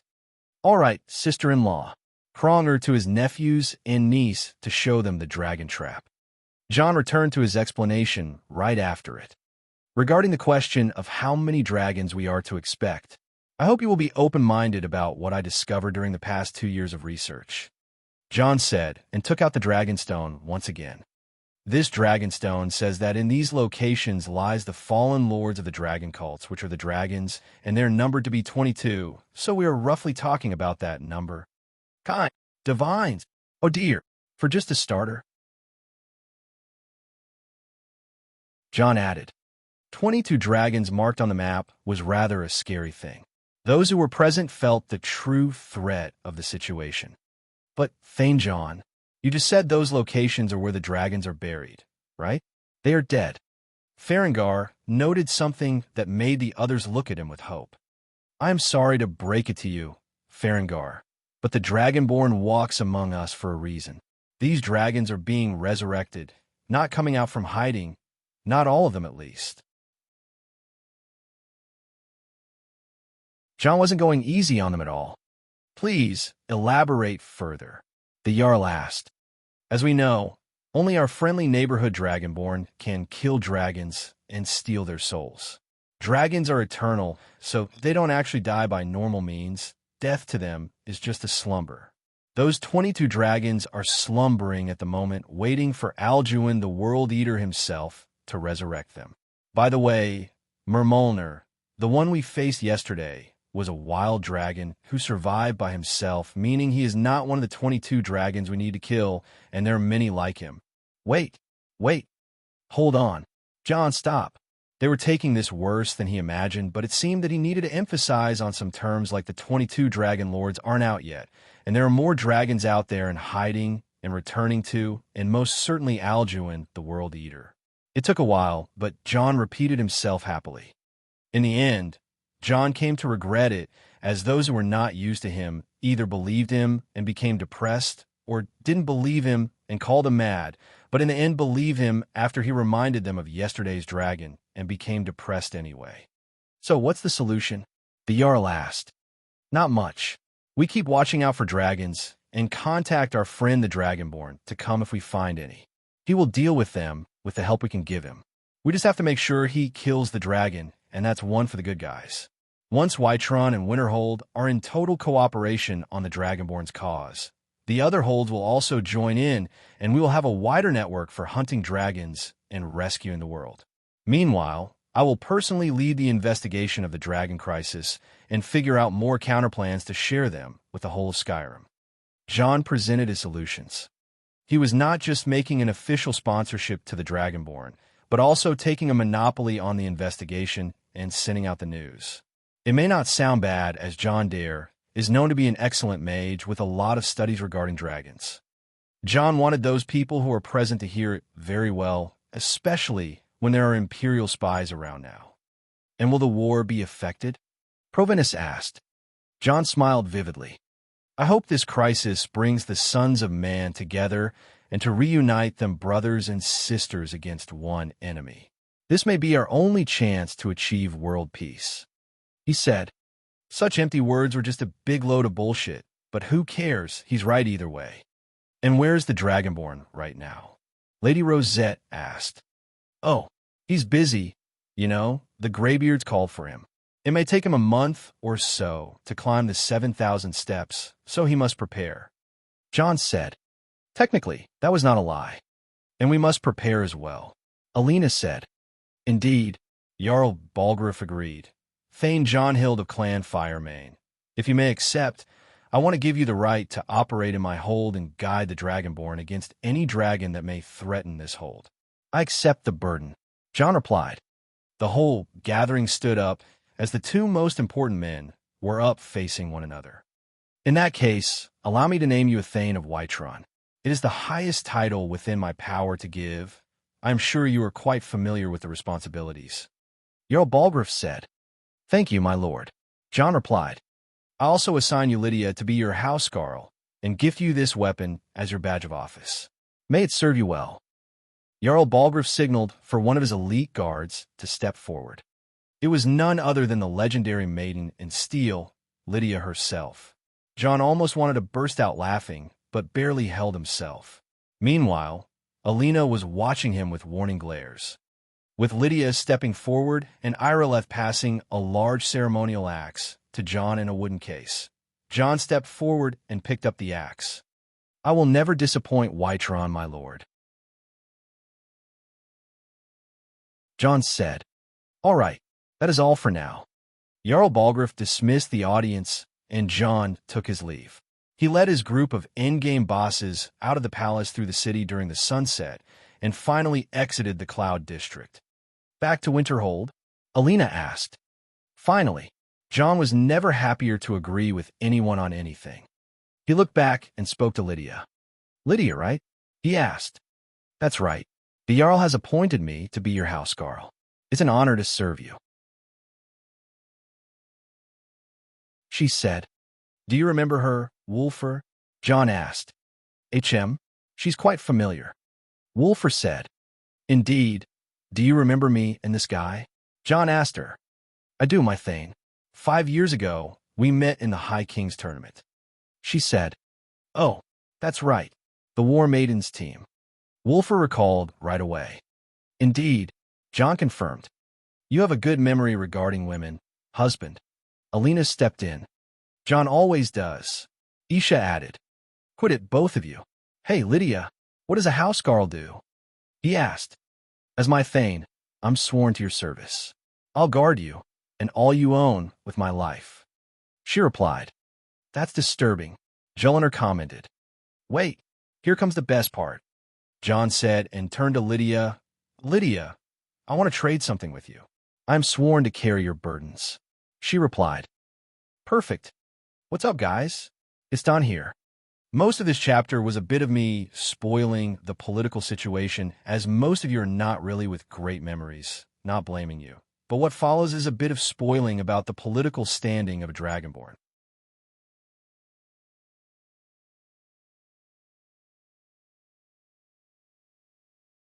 Chapter 519, Lord, Land, and Family. Wife, is it done? I asked as we stood in front of Bree's home. It is done. Took us quite the resources to make, though. Alina replied. What we were talking about was the project I entrusted her with. When I was in Cyrodiil, I sent many messages to my people and associates around the continent telling the specific instructions or asking for favors and information. My wife had the task of purchasing all the player homes across Skyrim, which were 5 in total, along with other 3 places for the holds that had no player homes. Aside from Falkreath and Dawnstar, we have completed the network. She added. What happened with Falkreath and Dawnstar? I asked. The Jarls are not friendly with us, you know. Jarl Skald the Elder and Jarl Sigir are not your biggest fans. I get it. Dawnstar is actually close by, and Falkreath suffered from the attack on Helgen, so the situation is not that bad at all. We'll figure it out. Now, inside Bree's home. We walked in as a party of 12. It was me, Alina, Joel, Nefertiti, Wulfr, Illa, Miranda, Mirren, Isha, Jax, Beth, and finally Lydia. The house may not be vast enough, but that wasn't the idea here. Bree's home was redecorated by the careful touches of Alina, who transformed the old thing into a nice and cozy place to rest in. Still, the most important thing was that gate-like object, which was added in the small room on the ground floor. A portal station. This was the intended purpose of purchasing all the player homes, and that is to make a fast travel network that takes me between the hold the fastest way possible. Lydia, I know it is illegal to teleport and levitate inside the city, but I don't give a damn. Are we clear? John asked Lydia with a dangerous smile. All right. Perfect. This is for the betterment of the world anyway. You will be using a lot, and also, watch out for cliffs, dear. They are so very tempting. I said, warning her about something that may or may not happen. Now, husband. Don't scare our new house girl. Alina interfered after she activated the portal, pushing me away, then looked at Lydia. You report to Jeliner. It seems that my dear wife will activate the policy of keeping all unauthorized females at a safe distance from me. I wasn't thinking of anything anyway. Either way, I was now just facing the portal that will take me back to Winterhold. Truthfully, I have complicated feelings at the moment. It is complicated. Just go ahead, will you?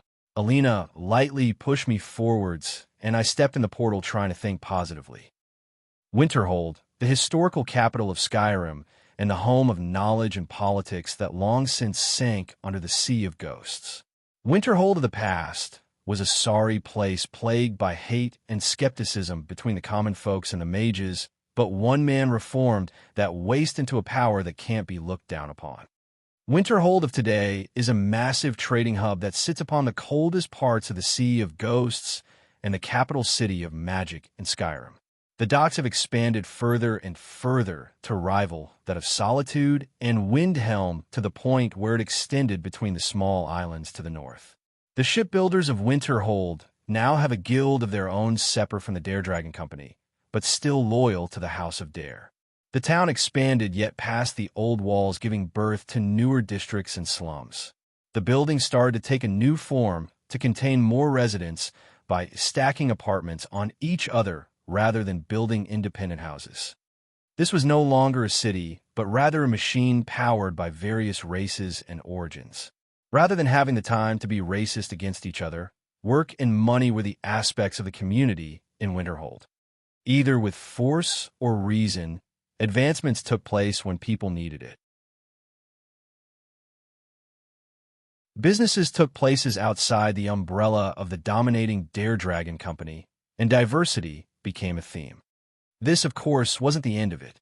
With positivity comes negativity, and as money increased, so did crime. With a war raging outside the hold, refugees hoarded outside the city. With the work market endlessly demanding workers, many businesses lost and many kept struggling. It was a merciless place, yet the haven all wanted.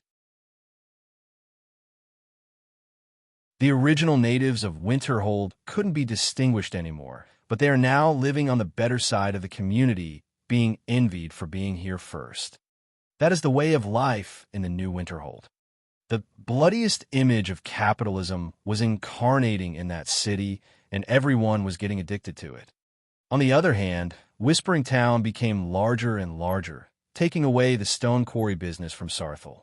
With Jarl Career and Thane Alina instructing the southern road to be fortified, the new quarry was set up near the mine, and the Dare Dragon Company hired a lot of Dunmare to start digging.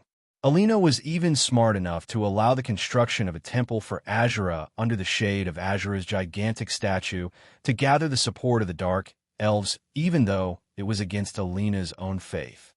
Away from the east of the hold, the heart of Winterhold was Sarthal, or Neo-Sarthal, as officially called.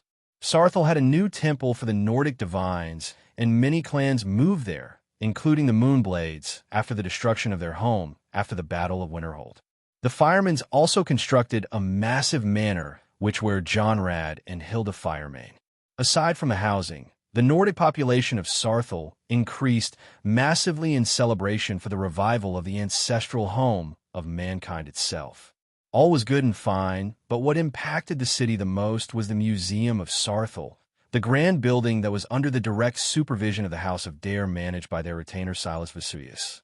This museum became a hot spot for the scholars and mages around Skyrim, High Rock, and Morrowind. The three main settlements of Winterhold had a fourth town constructed half a year ago by Clan Moonblade, Sarikhead Town, also known as Sarek. This town was built to the west near Dawnstar as an expansion for the overflowing dock of Winterhold and to harass Dawnstar economically. Sarek was a natural fortress from the sea and a very secure location on land. It already had a lighthouse constructed ages ago and run by a Redguard family that Alina managed to save from a Falmer attack. Sarek was not just a dock and a sea fortress, but had a very significant historical value, as this is the place where Iskramor and the 500 companions landed from Atmara, a sacred spot to the men. John promised to exploit Winterhold not only by its resources, but by its overall value. Alina followed those plans as the current head of the company and added her passion as a Nord to it. Following her example, many clans put their heart and soul into the land, making something John couldn't even imagine. His dreams on the painting were beautiful, but in reality, he wasn't the only painter with endless love for Skyrim and Winterhold. On the end, not only the humans were the ones who participated in Sarek, but their neighbors were the giants who herded their mammoths in the artificial groves nearby. These giants were the ones that were chased from the Pale by Jarl Skald of Dawnstar and were forced to live in the ice wastes of Winterhold until John and Alina grew the artificial groves for them. The artificial groves is an ambitious project that John didn't have the chance to finish, but with the help of Alina and the Cult of Kine, it was intended to grow a forest north to Sarthal. Alina and her cult started to put the pine saplings in the snow wasteland, but it was too hard to grow anything. So she asked the Guardians of the Grove, a branch of the Cult of Kine, residing in Kine's Grove, to transfer Spriggans to Winterhold. The process was dangerous and almost impossible, but no one gave up on the dream of building the first artificial forest. With the ambitious project greatly helping the giants who reside between Sarthal and Sarek, it was separated into multiple groves to further manage them without hindering the trade routes. With a strong alliance with the giants, Winterhold was no longer a place any could challenge. It hasn't just grown, but overgrown and attracted all the clans around it, swearing loyalty to the House of Dare as its bannermen and shield thanes. From that point, many coveted Winterhold. Organized crime and espionage were the main themes of Winterhold's trouble, thus steps in the Guardians of Winterhold. The Black Pigeons, also known as Team Zero, the ghost that doesn't exist, Jeliner's private force and anti-espionage unit in the Dare Corps. Imperial's Stormcloaks and Thalmor spies were systematically discovered and executed through the hold. On the surface, Winterhold may be at peace with all, but in the shadows, there were rivers of blood curved into the pure snow. With Alina leading John's dream, Jeliner was protecting it from the shadows. Understandably, the Shadow Unit was not enough to protect Winterhold, as it is very limited to intel gathering and anti-espionage, so the main striking force of Winterhold was quite the issue. After the Battle of Winter, the Empire in Solitude realized how cunning Winterhold was in the matter of regulating recruitment in the Dare Corps, which meant that not only they can break the legal limit but also muster quite the force. It led to a very strict regulation to manage and control that force, and the Dare Corps wholeheartedly complied to be limited to a 1,000 Dare trooper.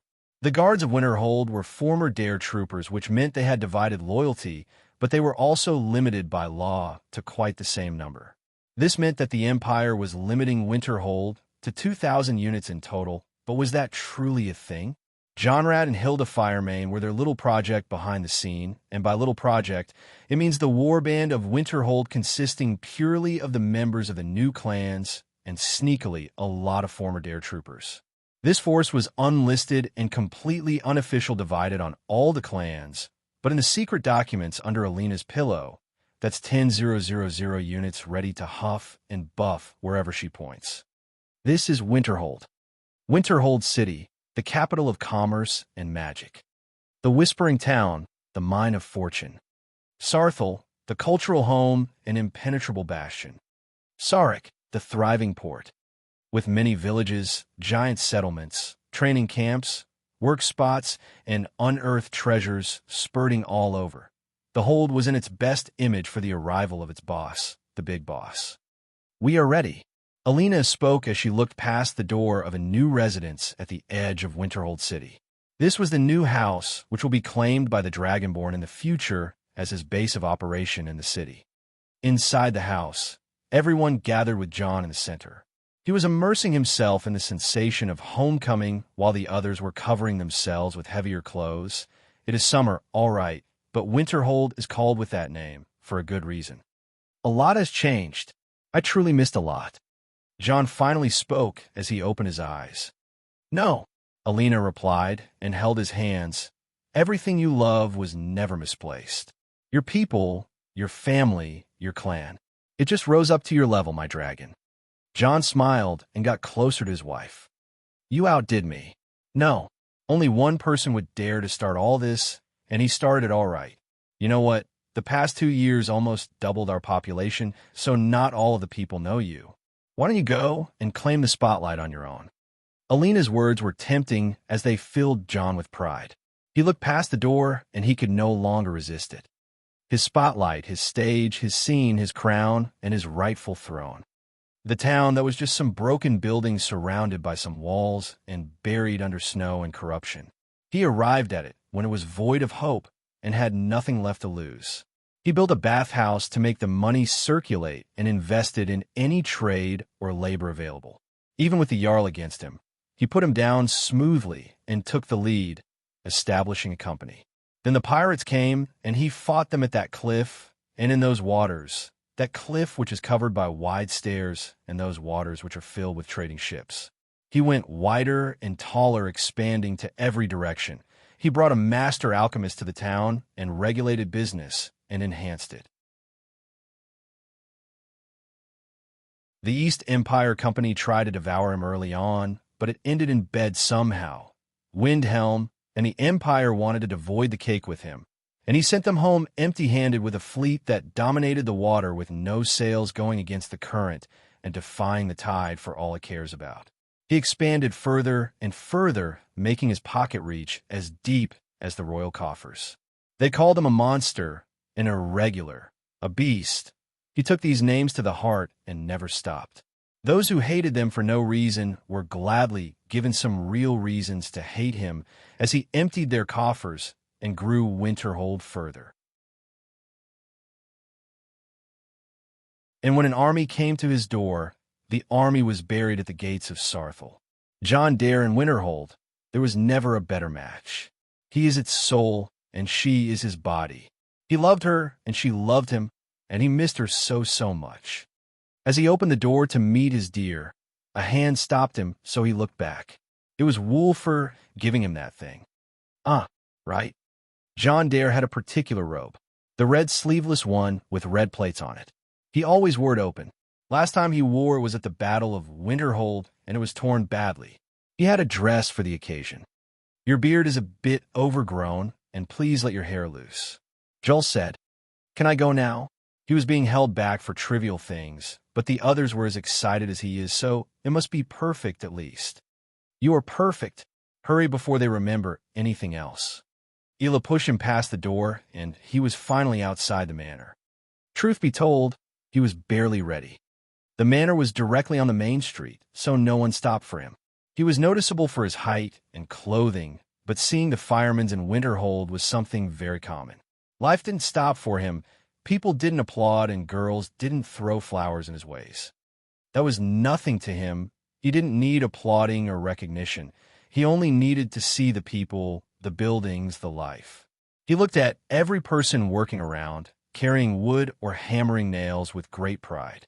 He was moved by their sight, as they were the extension of his will and the echo of his work. A step further would bring him to more life and advancement. More and more, the things people built, the steps they took after him, he could see himself in them. There is nothing he wouldn't do for those people.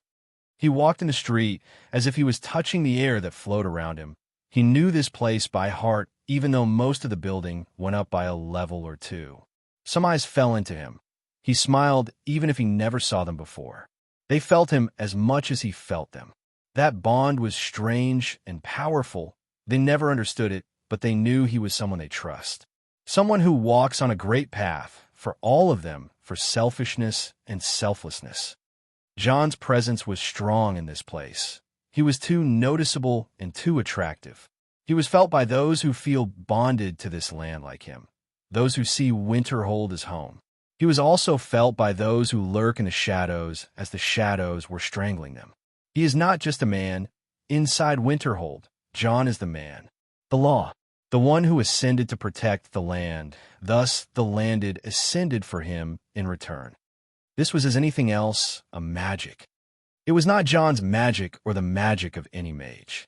It was the magic of the land. John loved Winterhold, and she loved the back. That is the magic. Talos used the same magic to convey his love for his legion. Talos told them that he will reshape the land which is his for them. John was the same. He was drawing the hearts and the eyes after him.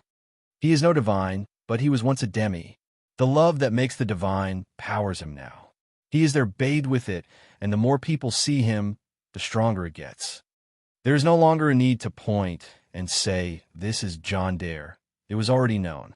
He was followed by men, women, and children. He was followed by his wife and his friends. They all felt the land with him.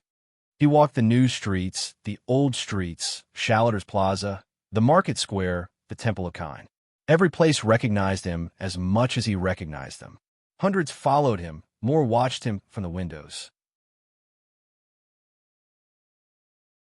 Alishka recognized him right away and almost panicked. She seems to have put on a lot of weight those past couple of years. Angium saw John and dropped whatever in his hands. Trudvar was on the verge of tears. The vendors and the masons who worked with him before anyone else are now the wealthy, the influential, who came running to walk right behind him, announcing that they are the first lackeys.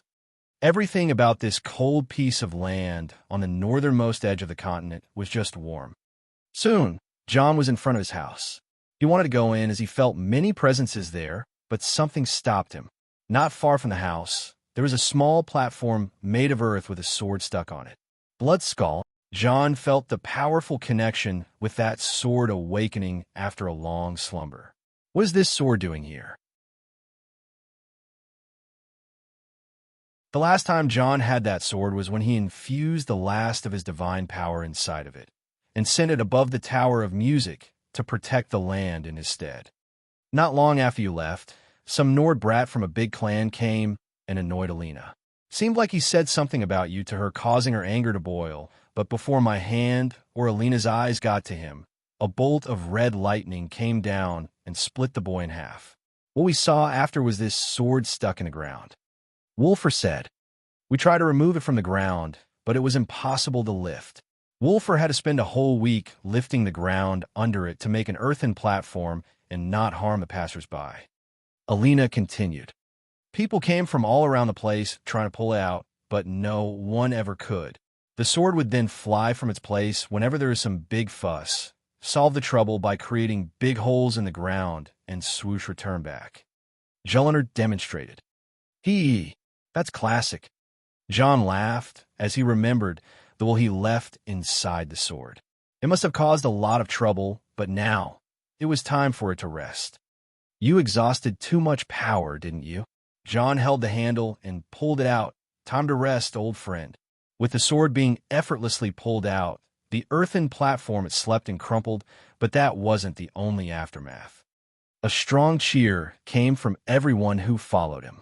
Many tried to pull the sword to the point where a few legends were formed about the sword, but now, as it is finally out, only one truth remains.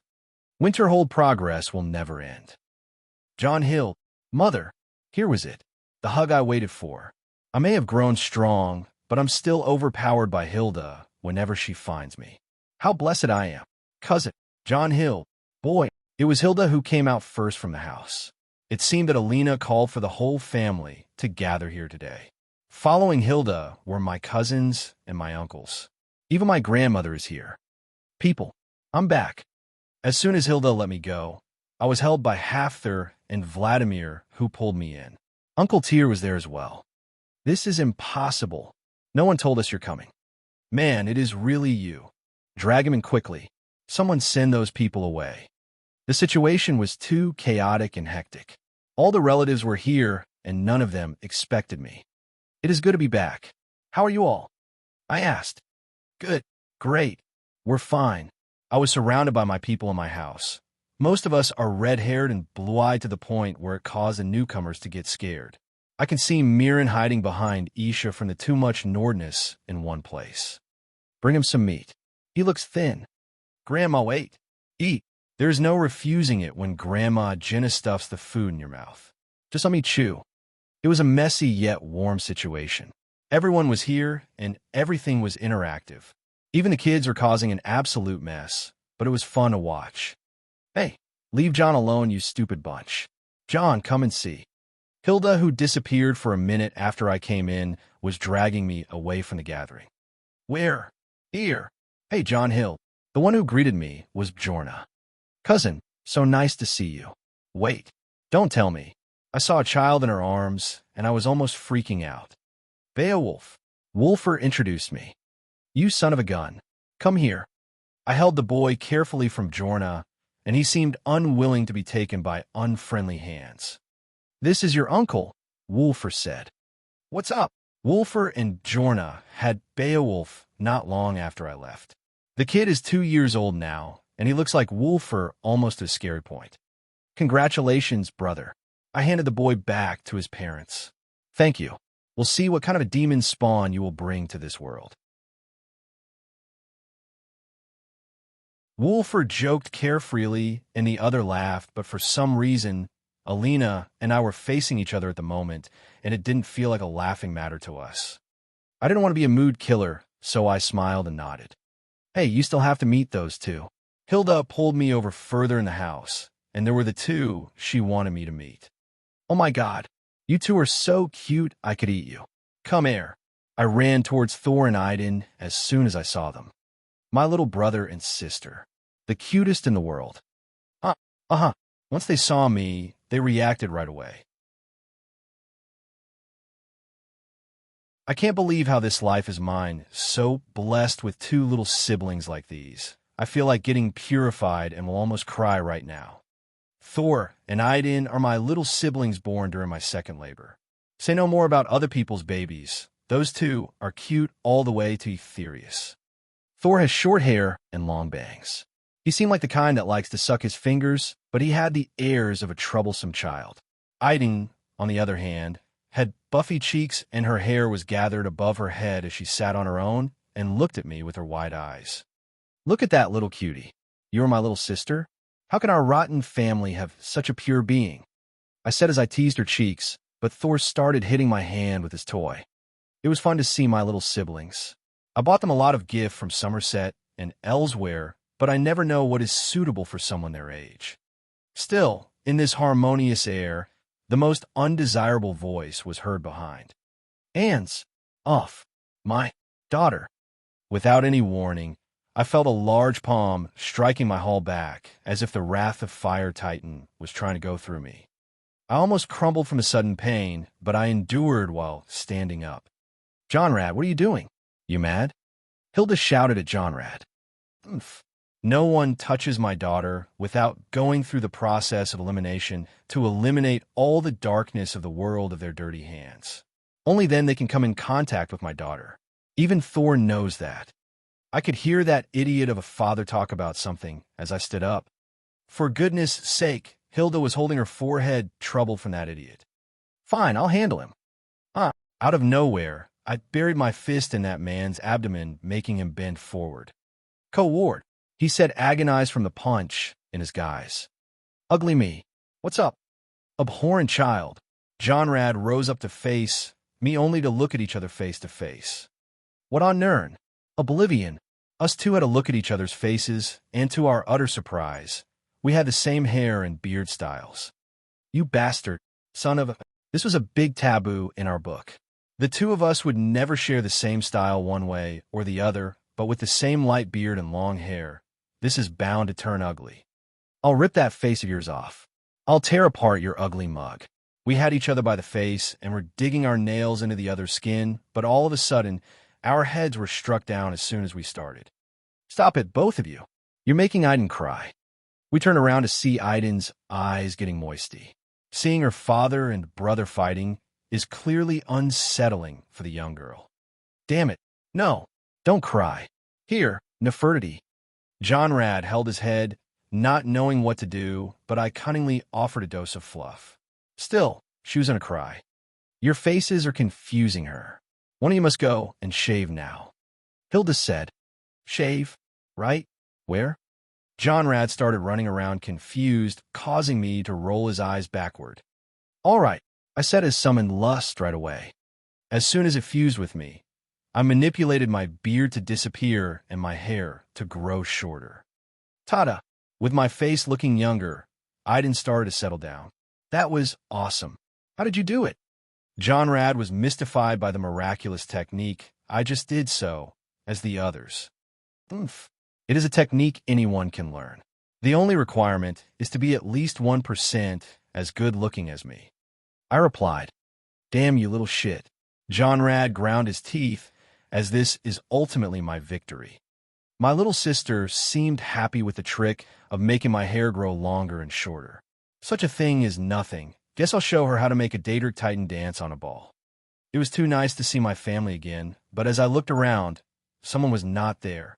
Someone I really needed to see. I could feel her getting closer in my heart, and as soon as she was close enough, I went towards her as well. The door to my house was opened, and she walked in right away.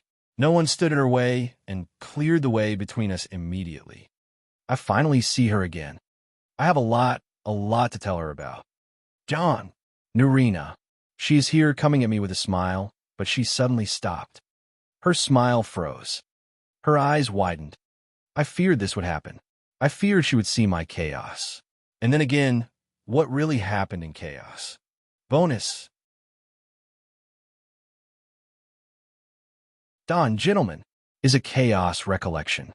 Reader A, you're a monster. Reader B, you know we don't like backflips in the narration. Don, Fufufu pushes glasses like anime as they glow. Oh, but here's where you are mistaken. Boys, you're up. John, next time on Dragonborn Saga. Wolfer, drum roll. John, we defy logic. Mirren, TSSS. John, and define nonsense. Mirren, TSSS. John, even Socrates will be there. Mirren, TSSS. John, and go through a mind hive experience. Mirren, TSSS. John, and if that is not enough for you, we will go in the most realistic fourth wall breaking experience ever. Wolf and Mirren, jazz music. John, joins with a trumpet. Don, are you not entertained? Readers A, B, C, Z, starstruck, starstruck, starstruck, starstruck, starstruck, that you're tuning into the Warrior Lore YouTube channel. Don't forget to subscribe and join us on this journey to catch the most captivating stories.